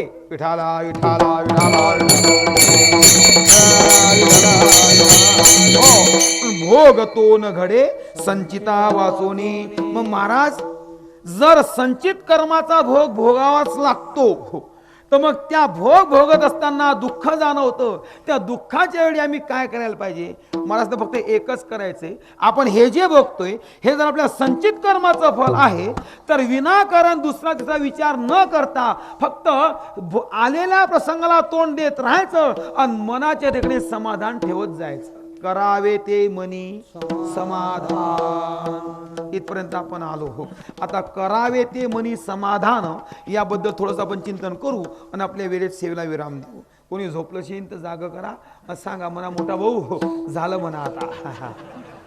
मांड्या घाला, हात मोकळे करा आणि मस्तपैकी 2 मिनिटं भजन करा. सांप्रदाय नियमाप्रमाणे पुढच्या 5-10 मिनिटात आपण सेवेला विराम देऊ. विठोबा रखुमाई, विठोबा रखुमाई, विठोबा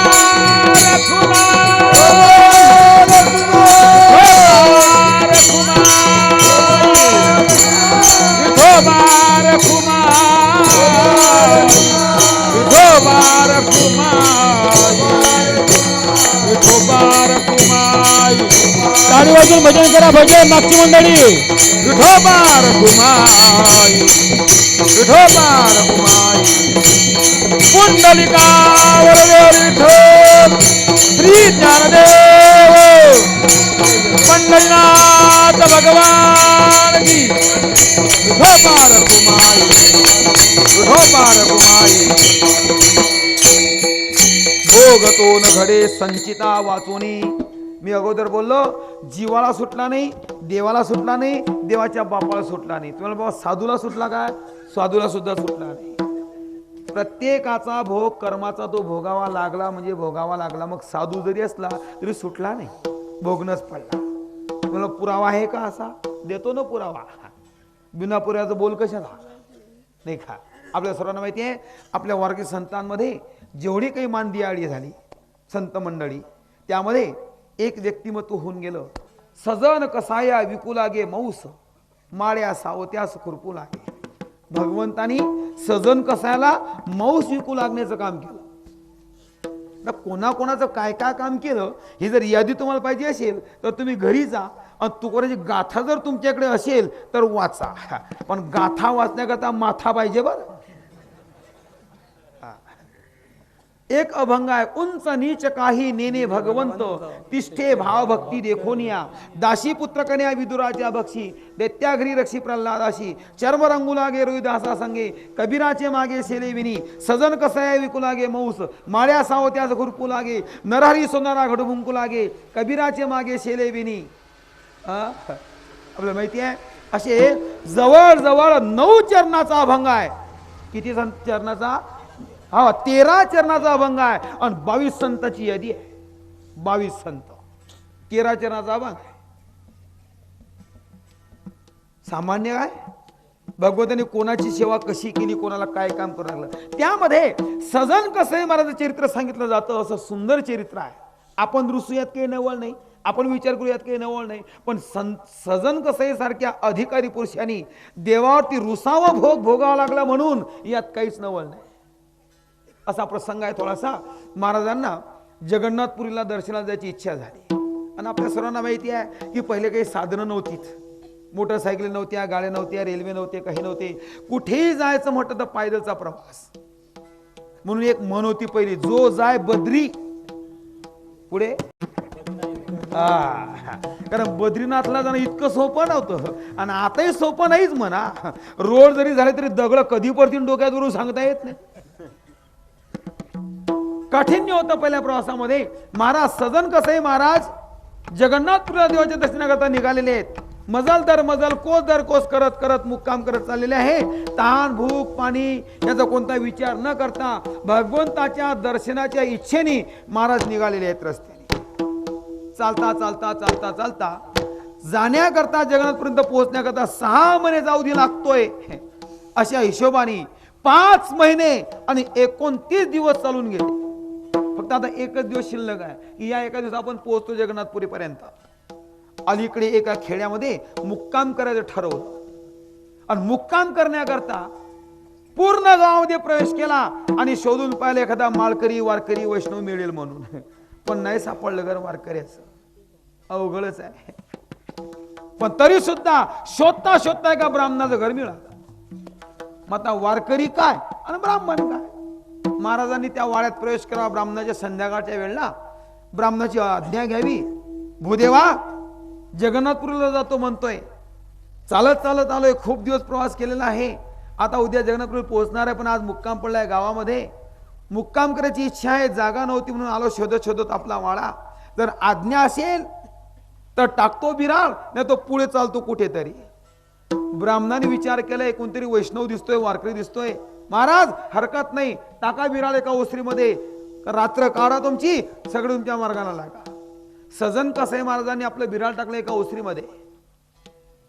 रात्रीचे 8 वाजले, 9 वाजले, 10 वाजले, 11 वाजले, 12 वाजले. सजन कसाई महाराजांना झोप येत नव्हती. अखंड चिंतन होतं रात्रंदिवस. रात्र न कळे, दिवस न कळे, अंगी खेळे दैव. दिन रजनी हाची धंदा गोविंदाचे पोवाडे, गोविंदाचे पोवाडे, गोविंदाचे पोवाडे.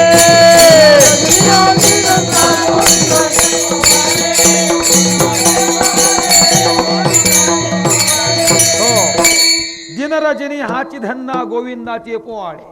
रात्रंदिवस भगवंताचं ध्यास आणि चिंतन करत राहावं. एवढा प्रवास केला होता महाराज, तरी थकवा आला नाही चिंतनाने. आणि चिंतनात हीच मोठी मजा आहे. बसलेले आपल्या घोंगडीवरती आणि अखंड चिंतन चाललेलं आहे. करता करता रात्रीचे 12 वाजले.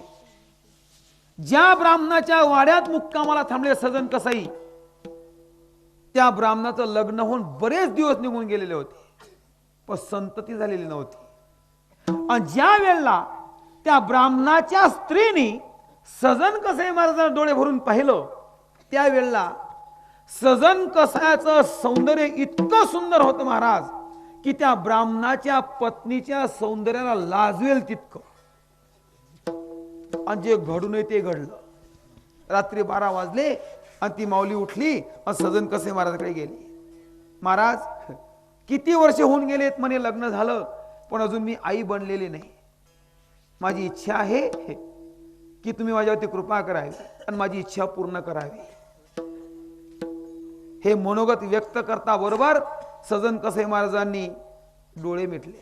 प्रभू, काय प्रसंग आणला तू हा? आपल्यावरती प्रसंग आला पण देवाला हाक मारत नाही. कोणाला हाक मारतो? जे आपला आवडीत असेल त्याला, नाही का? पण संतांचं जीवन पाहतो मी. प्रसंग तुकोबांच्या जीवनात बी असे बरेच आलेत. न कळत प्रसंग तुकोबांच्या जीवनात एकदा असा आला भयानक, तरी सुद्धा तुकोबांनी त्या प्रसंगाला स्मरण पांडुरंगाचंच केलं. जळे माझी काया लागला ओ नावा, जळे माझी काया लागला ओ नावा, जळे माझी काया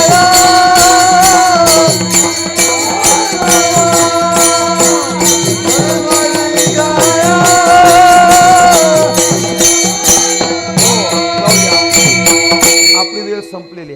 जळे माझी काया लागला ओनवा, धावरे केशवा माय बापा, पेटली सकळ कांती रोमाळी, होऊ पाय होळी देहाची. तुकोबारांच्या पाठीमागे रात्रंदिवस टाळ घेऊन भजन करणारे शिवबा कासार लोहगावकर, विमानतळ पुण्याचं लोहगाव. भयंकर निष्ठावान होते शिवबा कासार, परंतु पत्नी बरोबर मिळाली नव्हती घरी. तिला आवडत नव्हतं हे. तुकोबारांच्या नादी लागून संसाराला सत्यानाश केला आपल्या पतीने. अशा विचारात असणारी खुनशी वृत्तीची स्त्री एक दिवस विचार केला की तुकाराम म्हणजे खोळ मोडावं असं म्हणते.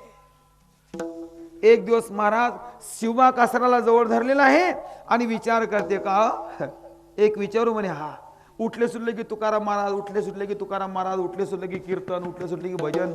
घरात काय आहे की नाही, अंगावर काही आहे की नाही याचा विचार नाही. पोरांना काय खायला मिळते की नाही. मी कधी बोलले तुम्हाला काही? म्हणजे कधीच नाही. अगं तू बोलत नाही म्हणून तुम्ही परमार्थ करतो. मग तुम्हाला असं कधी वाटलंच नाही? म्हणे काय तुम्ही ज्यांच्या नादी लागले तुकाराम महाराजांच्या, तुकाराम महाराज कीर्तन करतात, असं करतात, तसं करतात. एखाद्या दिवशी तुकाराम महाराज आपल्या घरी यावेत, त्यांचे पाय आपल्या घराला लागावे, संत दर्शनी हा लाभ.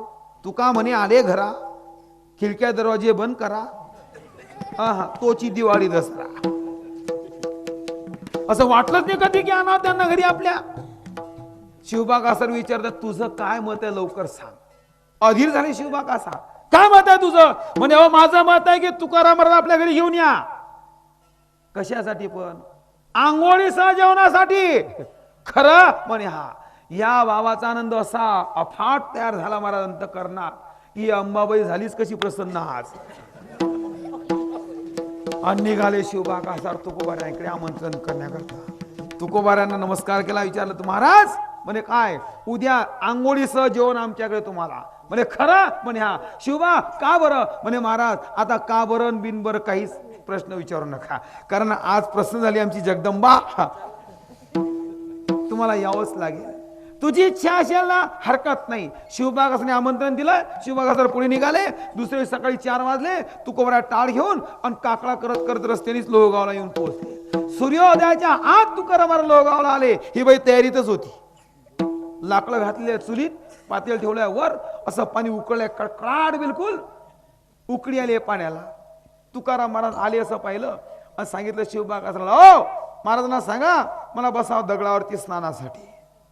त्याला का बाथरूम होते का? दगड होता पाठी बाहेर. आणि तुकोबाराने कपडे काढले आणि बसले आपल्या दगडावर पाण्याची वाट पाहत. आता बादली तेव्हा बादली. बादली तर आलीच नाही महाराज. पण काय विचारता, केवढी दुष्ट स्वभावाची बाई असेल, किती निष्ठुर बाई असेल आणि किती दगड हृदयाची बाई असेल. उकळत्या पाण्याचं पातेलं उचललं फडक्यात हातात धरून. बादली नाही, गार पाणी नाही. तुकोबारा बसले असं पाहिलं आणि काही एक मागचा पुढचा विचार न करता ममतेला आग लागली तिच्या, की जाऊन धळधळ अंगावर पाणी ओतलं कळा कळा कळा कळा सर. उकळतं पाणी. काय वाटत असेल तुकोबाऱ्यांना? मग तुकोबाऱ्यांनी वर पाहिलं नाही. तुकोबारा भगवंता म्हणता, देवा ये दिन निकल जाएगे. जळे माझी काया लागला वागावा.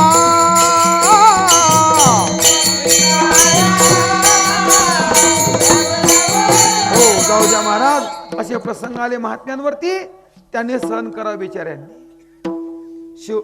सजन कसई महाराज ब्राह्मणाच्या घरी उतरले आहेत. रात्री 12 वाजता ब्राह्मणाची पत्नी गेली सजन कसायकडे आणि इच्छा व्यक्त करते, महाराज किती वर्ष झाले लग्न होऊन, मुलबाळ झालेलं नाही, आई बनलेली नाही, माझी इच्छा आहे, माझी इच्छा तुम्ही पूर्ण करावी. सजन कसे माझे डोळे मिटले आणि पांडुरंगाला विचार करते, प्रभू हा काय प्रसंग आणला. आठवले तुकोरांचे शब्द त्यांना. अशाच काही टार्गेट लोकांनी तुकोरांकडे स्त्री पाठवली भांडार डोंगरावरती. पण तुकोरांनी हात जोडून विनंती केली, सांगितलं पराविया नारी माऊली सम रुक्माई समान, ते गेली नेमून ठायचेची, जाई हो तू माते न करी सायास, आम्ही विष्णुदास तैसे न. आमच्याकडनं घडणार नाही. माऊली जशी आली तशी परत जा. पण ही जात नव्हती, कारण पैसे घेतलेले होते. तुकाराम रागावं लागलं, तू का म्हणे तुझा पाहिजे भ्रतार, तरी काय नर थोडे झाले, जा म्हणे मर गावात. काय तकलीफ ते आम्हाला गेले नाही द्यायला नाही. ते शब्द आठवले आमच्या सजन कसाई महाराजांना. सजन कसाईने हात जोडले, विचारलं माऊली हे घडणार नाही हे कार्य माझ्याकडनं, कदापि नाही. महाराज स्त्री आहे ती. सजन कसाई मला सांगतात, बाई तुझा पती झोपलाय तिकडे, माझ्याला कशाला तकलीफ देते माझ्याला बिचारा वारकऱ्याला. त्या बाईनी या बोलण्याचा थोडासा पर्यायी शब्द शोधला, अर्थ शोधला. यांची इच्छा आहे पण पतीचा धाका येईल यांना. मला परत गेली ती. परत गेल्यानंतर घरात गेली, एक कोयता घेतला हातात तसा पाजलेला, आणि पती ज्या खाटीवर झोपलाय त्या खाटीजवळ गेली. कोणत्या प्रकारचा विचार न करता की क्षणिक सुखाकरता आपण काय करतोय ते, की ज्याचं कुंकू लावलंय, ज्याचं मंगळसूत्र बांधलंय, ज्याचं सर्वस्व ज्याला आपण वाहिलंय, हे आपलं कुंकू आपण आपल्या हाताने पुसतोय. कामा तुरा नाम न भयम न लज्जा या विचारात गेली. झोपल्या स्थितीमध्ये एका घावात 2 तुकडे गेले. शिर बाजूला, धड बाजूला. हातात शिर घेतलं, एका हातात कोयता घेतला, सजन कसायकडे आली. महाराज आता ज्याची भीती आपल्याला होती तो संपूर्ण भीतीचा संबंध ठेवला नाही. मी माझा पतीचा खून केला आणि मी तुमच्याकडे आले. सजन कसे महाराज पतीचा खून कर की गाव पेटो, मला काही घेणे नाही त्याच्याशी.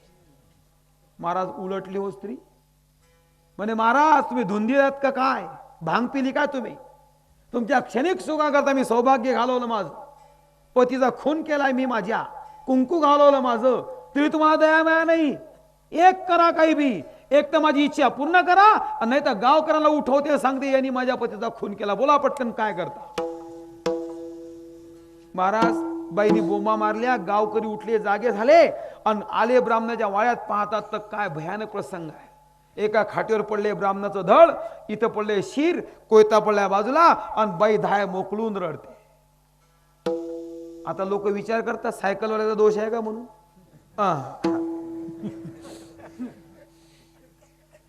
जितका मारता येईल तितका बेदम मार दिला सजन कसा महाराज. एवढ्यात भागलं नाही.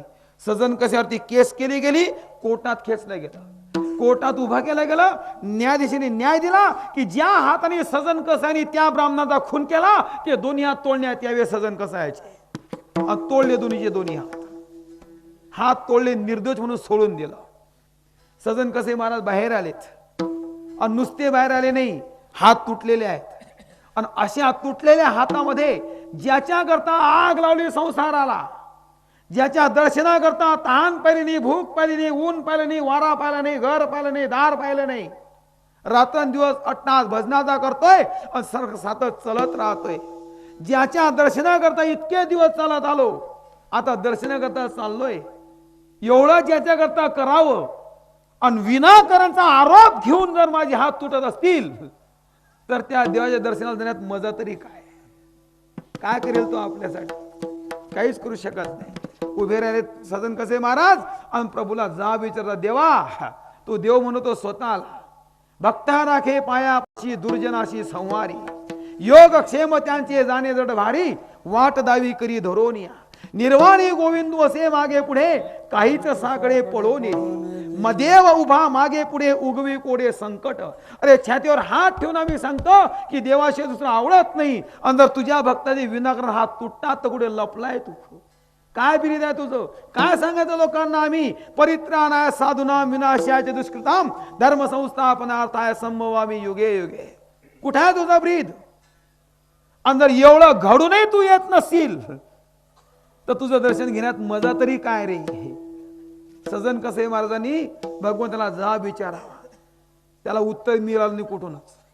शेवटी सजन कसेने विचार केला, अन्य क्षेत्रे कृतम पापम तीर्थक्षेत्रे विनश्यती. न कळत आपल्याकडनं पाप घडलं असेल तर तीर्थात जाऊन स्नान तरी करावं. तोंड पाहायचं नाही त्याचं. कोणाचं?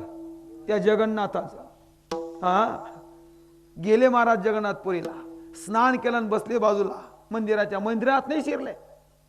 इकडे प्रसंग असा घडलाय की सजन कसे महाराज वाट्याला लागल्यापासून, रस्त्याला लागल्यापासून भगवंताचे डोळेसे आसुसले होते की सजन कधी कधी येईल आणि मी त्याला कधी कधी भेटून कधी कधी मिठी मारेल. ही आस कोणाला लागली होती? भगवंताला. सजन कसे महाराज मंदिरात जात नाही दर्शनाकरता. हे पहिलं. आणि प्रसंग असा घडला की भगवान अधीर झाले आणि भगवान जगन्नाथ आपलं आसन सोडलं आणि सजन कसाकडे जाऊन पोहोचले. सजन कसे दोन गुडघ्यात डोकं घालून रडतायत आणि विचार करतायत, का हात तुटावेत माझे? माझे हात तुटेपर्यंत देवाने का येऊ नये? कुठे चुकलो असेल मी? तशात भगवान गेले आणि हाक मारली सजन कसायला, सजना वरती बघ, मी आलो. किती दिवस झाले, महिने झाले तू माझ्या दर्शनाकरता येतोय निघतोय आणि माझ्या जवळ येऊन माझ्या मंदिरात आला नाही. माझ्यावर रुसला तर नाही ना? सजना एकदा वर तर बघ. सजन कसेने ओळखलं की हा देव आहे. सजन कसे मला म्हणतात, तुझं तोंड तरी पाहायचं कशासाठी? तुझं दर्शन तरी घ्यायचं कशासाठी?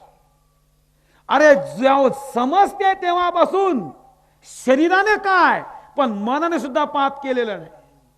आणि जर समजते तेव्हापासून तर अधर्म अनिती अकृत किंवा वाईट कर्म पाप घडलेलं नाही हे जर छाती ठोकपणाने सांगतो तर मी नुसतं सत्कर्म तुझी सेवा जर केली असेल तर माझे हात तुटतात. आणि हात तुटतात तरी तू शांत बसतोय. असं काय घडलं माझ्याकडे माझे हात तुटावे? विनाकारण आरोप त्या बाईने माझ्यावरती करावा, हात तोडून द्यावे आणि निर्दोष सोडून द्यावं. काय घडलं असं माझ्याकडनं? भगवान म्हणतात, सजना तू रुसला माझ्यावरती हे तुला बरं वाटतं, पण तुझा हात तुटण्याचा आणि माझ्या रुसण्याचा काही एक संबंध नाही. का बरं? तुझे हात तुटले हे तुझं संचित कर्म आहे. संचित कर्म म्हणे? हो. कसलं संचित कर्म? मागच्या जन्मातला. असंही आहे म्हणे काही? म्हणे हो हो. म्हण कसं काय सांग बरं? पण मला आठवत नाही. सजना आठवत नाही तरी भोगल्याशिवाय चुकत नाही. चुकते. एका माणसाने शेतात कपाशी लावली.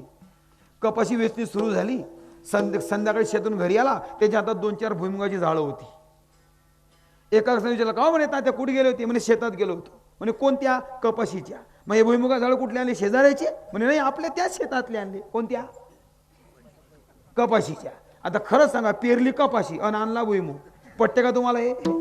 का हो का थट्टा करता नाही म्हणे त्या शेतातली आहे ना. ओ कपाशी पेरली म्हणता तुम्ही आणि भुईमुग बी त्या शेतात आणला म्हणता तुम्ही. हो त्या शेतात कपाशी पेरली त्या शेतातला भुईमुग आहे. कसं शक्य आहे हो म्हणे शक्य आहे ना. मग ऐका ना हो म्हणे कसं काय म्हणे ऐका या वर्षी ज्या शेतात कपाशी लावली त्या शेतात मागच्या वर्षी आता लक्षात आलं तुमच्या त्याला काय म्हणता आढाऊ बरोबर. आमच्याकडे त्याला लब्बाळ म्हणतात. मग आता मी असं विचारतो तुम्ही कपाशी पेरली भुईमुग ते पेरला नाही ना पण उतरला का नाही. मग उतरला तर तो कोणता या वर्षाचा का मागच्या वर्षाचा. मग हे असंच आहे. हे काय भिन्न आहे का वेगळं आहे का. सजन कसे म्हणतो मी काहीच केलं नाही या जन्मात. तू या जन्मात केलं नाही पण मागच्या जन्मात तुला भोगावं लागलंय. मागचा जन्म म्हणे हो कसं भगवंतांनी सजन कसाची समज काढण्याकरता असा पडदा तयार केला टीव्ही सारखा आणि त्याच्यावर ते सजन कसायच्या मागच्या जन्मातला इतिहास सर्व दाखवला बटन दाबून. सजन कसे मागच्या जन्मात ब्राह्मण होते. कोण होते ब्राह्मण होते. आणि ब्रह्मकर्म करत असताना एका कसायाची कत्तलखान्यातून गाय सुटून आली आणि ती गाय जीव घेऊन पळत होती पुढे. कसंही मागे धावत होता आणि योगायोगाने ती गाय आडोशाला दडून बसली जीव वाचवण्यासाठी. हे सजन कसाईने पाहिलं डोळे भरून. सजन कसाईच्या जवळ तो कसाई आला. मग त्या ब्राह्मणाने पाहिलं आणि तो कसाई आला आणि तो कसाई त्या ब्राह्मणाला विचारतो का हो ब्राह्मण काका म्हणे काय गाय गेली इकडे पाहिली तुम्ही. आता सजन कसाई ब्रह्मसंध्या करत होते यावेळेला ब्रह्मकर्म नदीवर. आता हा विधी करत असताना मुखात मंत्रोच्चार होता हातात पाण्याचं चाललेलं होतं चुंबनाचं आचमनाचं. आणि तशा प्रसंगात तो कसाई विचारतोय त्याला तर त्यावेळेला सजन कसाय म्हणजे त्या ब्राह्मणाने तोंडाने तर सांगितलं नाही पण हाताने खुणवलं तुम्हाला गायच पाहिजे ना. त्या झाडीत गपली म्हणे गाय. हाताने खुणवली. सजन कसाई गेला ती गाय पकडली आणि गाय ओढत ओढत कत्तलखान्यात नेली. गाय पुढे चालायची आणि या ब्राह्मणाकडे पाहायची. बापू भलं केलं रे तू भलं केलं रे तुला कल्याण हो रे कल्याण. गाय गाय नेली गेली कापली गेली गाय मेली. कालांतराने तो कसाई पण मेला आणि कालांतराने तो ब्राह्मण सुद्धा मेला मागच्या जन्मातला. आता प्रसंग कसा घडला पहा. तीच गाय तोच कसाई आणि तोच ब्राह्मण या पुढच्या जन्मामध्ये तो ब्राह्मण सजन कसाई तो कसाई तो ब्राह्मण आणि ती गाय ती बाई. मागच्या जन्मात त्या कसायाने त्या गाईला कापलं म्हणून या जन्मात त्या गाई रूपी बाईनी त्या कसाई रूपी ब्राह्मणाला कापलं. म्हणे महाराज हे मला पटलं. म्हणजे हात म्हणे मग दाखवली मी हात दाखवले तू हात केले लांबवले होते ना म्हणे हात लांबवले होते मग बस बस बस बस म्हणून तर तुटले रे. आता पटलं ना म्हणे हा महाभोग कशाचा भोगतो ना घाडे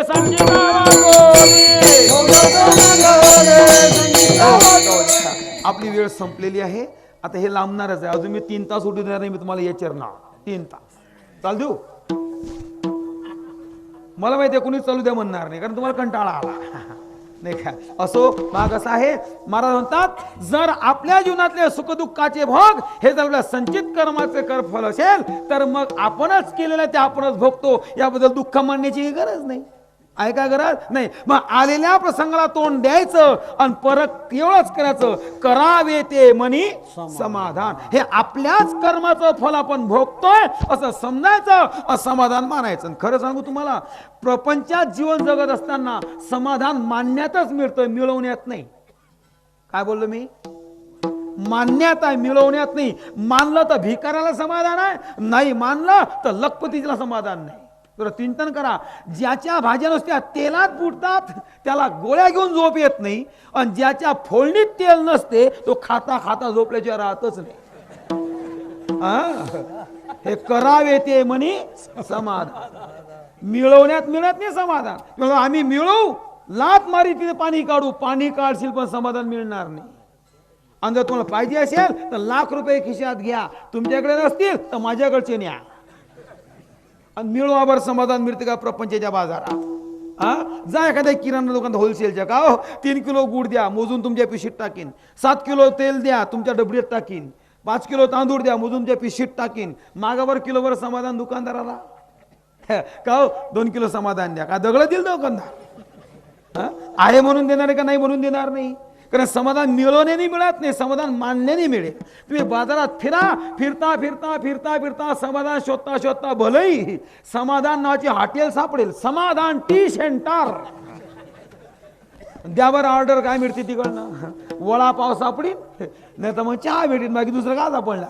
म्हणून समाधान मिळवण्यात नाही, समाधान मानण्यात आहे. म्हणून आपल्या महात्म्याचं जीवन पाहतो मी, आमच्या तुकारात, अरे अन्न करता करता एक स्त्री मेली तरी तुका म्हणे आम्ही राजे त्रैलोक्याचे. शके 1555च्या दुष्काळामध्ये अशा गायी मेल्या, ढोरं मेली, पक्षी मेली, पोरं मेली.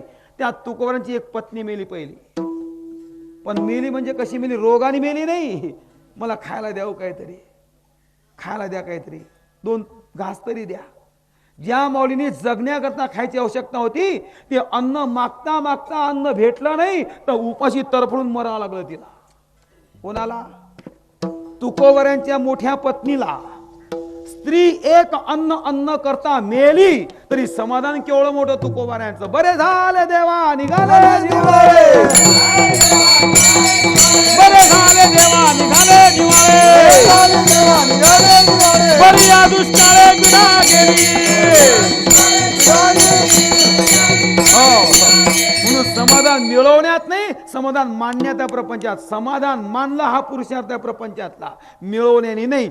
समाधान मिळवता येते ते परमार्थात, प्रपंचात नाही. म्हणून मानायचं आहेच त्या स्थितीत. जैसी स्थिती आहे तैशा परी राहे, कौतुक तूप आहे संचित. महाराजात म्हणवनी मनी मानू नये खेदू, म्हणावा गोविंदू वेळोवेळा. म्हणून करावे ते मनी समाधान, भोगतो न घडे संचिता वाचोनी. करावे ते मनी समाधान, म्हणवनी मनी मानू नये खेदू, म्हणावा गोविंदू वेळोवेळा. आणि का रुसावे न लगे बहुता, आपल्या संचिता वाचोनिया. तुका म्हणे भार घातलिया वरी, होईल कैवारी नारायण. एवढं करा, आलेल्या प्रसंगाला तोंड द्या, मना ठिकाणी समाधान ठेवा, मनामध्ये भगवंताचं चिंतन करा, मुखाने त्याचं नामस्मरण करा. आणि भोगत असताना इतस्तः दुसऱ्याला कोणाला दोष न देता आपल्या संचित कर्मावरती बोट टेकवा आणि मना ठिकाणी समाधान माना आणि भगवंताचा दुसरा भार घाला. जर त्याच्यावरती भार घातला तर तो परमात्मा कैवारी होतो आणि तो कैवारी झाला की आपल्या जीवनात सहकार्य करतो. म्हणून तुका म्हणे भार घातल्यावरी आणि होईल कैवारी नारायण. म्हणवनी मनी मानू नये खेदू, म्हणावा गोविंदू वेळोवेळा. ज्ञानेश्वर माऊली, ज्ञानराज माऊली, माऊली ज्ञानेश्वर माऊली, ज्ञानराज माऊली तुकाराम. हो, आपली सेवा संपलेली आहे. वेळेपेक्षा 2-5 मिनिट मी जास्त घेतले, प्रश्न नाही, कारण उशिरा मुलाचा सुरू झाली सेवा. मोठा भाऊ, उठणारे खाली 2 मिनिटं बजा खाली. नाटक का तमाशा समजले तुम्ही? आपल्या या गावामध्ये 2 वर्षापासून सप्ताह होतो. आनंद वाटतो. फक्त दुःख इतकंच वाटतं की 15,000चा मंडप दिला पण त्यात भरत नाही म्हणतात. नाही, अर्थात ही गोष्ट खरी आहे. कारण प्रपंचातले आपल्या कामं आहेत, प्रश्न नाही. कामही अशी अडचणीची आलेत की काम सोडा वाटत पण सोडू शकत नाही, आणि कीर्तनाला जावंसं वाटतं पण जाऊ शकत नाही, कारण पाणी भरायचं, लाईट बेकार आहे. ते कधी कधी 4-4 तास गॅप असतो ते. त्यामुळे रात्री पाणी भरणं महत्त्वाचं आहे, कापूस बेचणं महत्त्वाचं आहे. प्रसंग त्यामध्ये सप्ताह आलाय, ऐकावं असं खूप वाटतंय. पण तरी सुद्धा जर आपल्याकडनं शरीराने आपल्याकडनं सहकार्य होत नसेल, तनाने, मात्र मनाने करा. कापूस शेतात वेचा पण लक्ष मंडपात राहू द्या. हे शक्य नसेल तर आर्थिक बाब तरी आहे, तन मन आणि धन. याच्याकरता काय पाहिजे? कारण आधारा वाचून काहीच होत नाही. आता मीच येतो, हा एवढा मंडप उभा आहे, हा बिना आधाराचा आहे का? किती खांब लावले पहा, या खांबावर उभा आहे की नाही? पण सप्ताह करायचा म्हटल्यानंतर याला आधाराची गरज आहे की नाही? पण लोकांना सप्ताहाला काय पैशाची गरज आहे? अवघड आहे लोकांना. बरं, इथेच घोडं नेमकं आवडतं त्यांचं, काय गरज आहे? खरं सांगू, तुम्ही इकडे पैसे देऊ नका, तुमचे कुठे गेल्याशिवाय राहणारच नाही. हा, मी सांगत असतो नेहमी, सत्कर्म तुम्ही दान करा, ती लक्ष्मी तुमची घरातली संपत्ती पवित्र बनेल. समजा हे शेतकरी काही गुराखी लोक नदीत जातात ना पाणी प्या करता, मग नदीचं पाणी वाहते पण घाण असते, मग ते झरा पाडतात ना वाळूत. मग ज्याला झरा पाडतात त्याला पहिल्यांदा झरा पाडला की ते पाणी कसं असते, गढूळ. मग त्या झऱ्यामध्ये नितळ पाणी येते की नाही, पण केव्हा, छापल्यानंतर. मग ते घाण पाणी छापायचं. तुम्ही जितकं घाण पाणी बाहेर फेकणार तितकं मागून नितळच पाणी येणार की नाही. मग हे असंच आहे. हा, तुम्ही जितकी सत्कर्मामध्ये मदत करणार तितकी तुमची संपत्ती वाढणार, घटणार नाही. आणि जर तुमची अशी कल्पना असेल की या कामा कार्यक्रमांमध्ये पैसा खर्च करणं म्हणजे वायबार, तर समजा तुम्ही तुमचे पैसे जाणार नाही असं समजायचं नाही. सत्कर्मात जाणार नाही तर वाईट कर्मात गेल्याशिवाय राहणारच नाही. एक शेरा आमच्या महाराजांचा, कबीर महाराजचा, सज्जन का धन खाय साधू संत और फकीर. काय म्हणतात महाराज, सज्जन का धन खाय साधू संत और फकीर, दुर्जन का धन खाय चोर डॉक्टर और वकील. हा, तुम्ही इकडे देऊ नका तर तिकडे गेल्याशिवाय राहणार नाही. आणि जर तुमच्याकडे डॉक्टर बी घुसला नाही, वकील बी लागला नाही, चोराने बी नेलं नाही, तर तुमचाच पोऱ्या असा आगाऊ निघेल की तुमच्या समोर तो तिघी जणी खिशात वगैरे. तिघी जणी कोणत्या तिघी माहिती आहे, पहिली रम, दुसरी रमा आणि तिसरी रम्मी. हा, या घरात घुसल्या की सत्यानाश झाला समजा. हे तुमच्या डोळ्यापुढे असं आहे. म्हणून सत्कर्मात आर्थिक मदत महत्वाची आहे.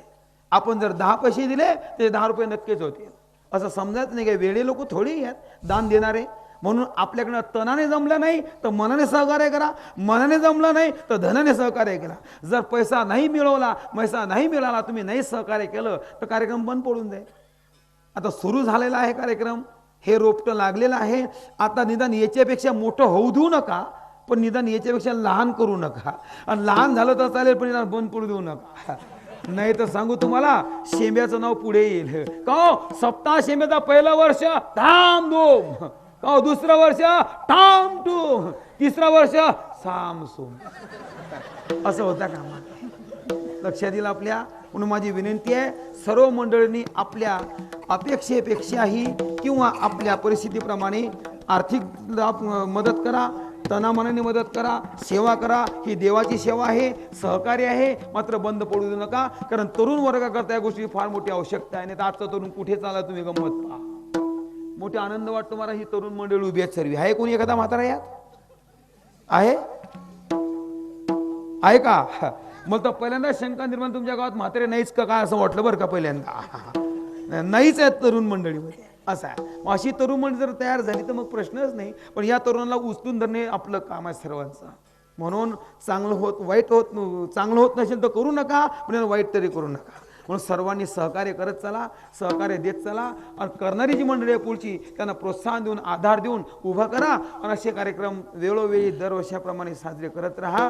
हे एक संस्कार केंद्र आहे, वायबारपणा नक्कीच नाही. म्हणून याकरता सर्वांनी आर्थिक लाभ मदत करावी, तनाची, शरीराची, मनाची मदत करावी. आणि हा आपला सोहळा दरवर्षीप्रमाणे पार पाडत राहावा अशी अपेक्षा करतो, विनंती करतो. आणि याच्याकरता भगवती तुम्हाला सर्वांना सद्बुद्धी द्यावी अशी इच्छा भगवंताकडे व्यक्त करतो. आणि माझी बळबळ मी शांत करतो. म्हणता का चाल केलं या 2 मिनिटं. हा बा उठू नका, समजलं बा. आता मला माहिती आहे जर टीव्हीवरती पिक्चर असताना तर तुम्ही 3 वाजेपर्यंत जागे राहिले असते, 3 वाजेपर्यंत नक्कीच की नाही. पण माझी इच्छा आहे फक्त 2 मिनिटा करता, कारण सांप्रदायिक नियम आहेत आपल्या आणि सांप्रदायिक नियम आपण पाळणार, दुसरं कोण पाळणार आहे. मग सर्व मंडळींनी या ठिकाणी सहकार्य देत चला. 2 मिनिटं बघा. आवाज वाढवा.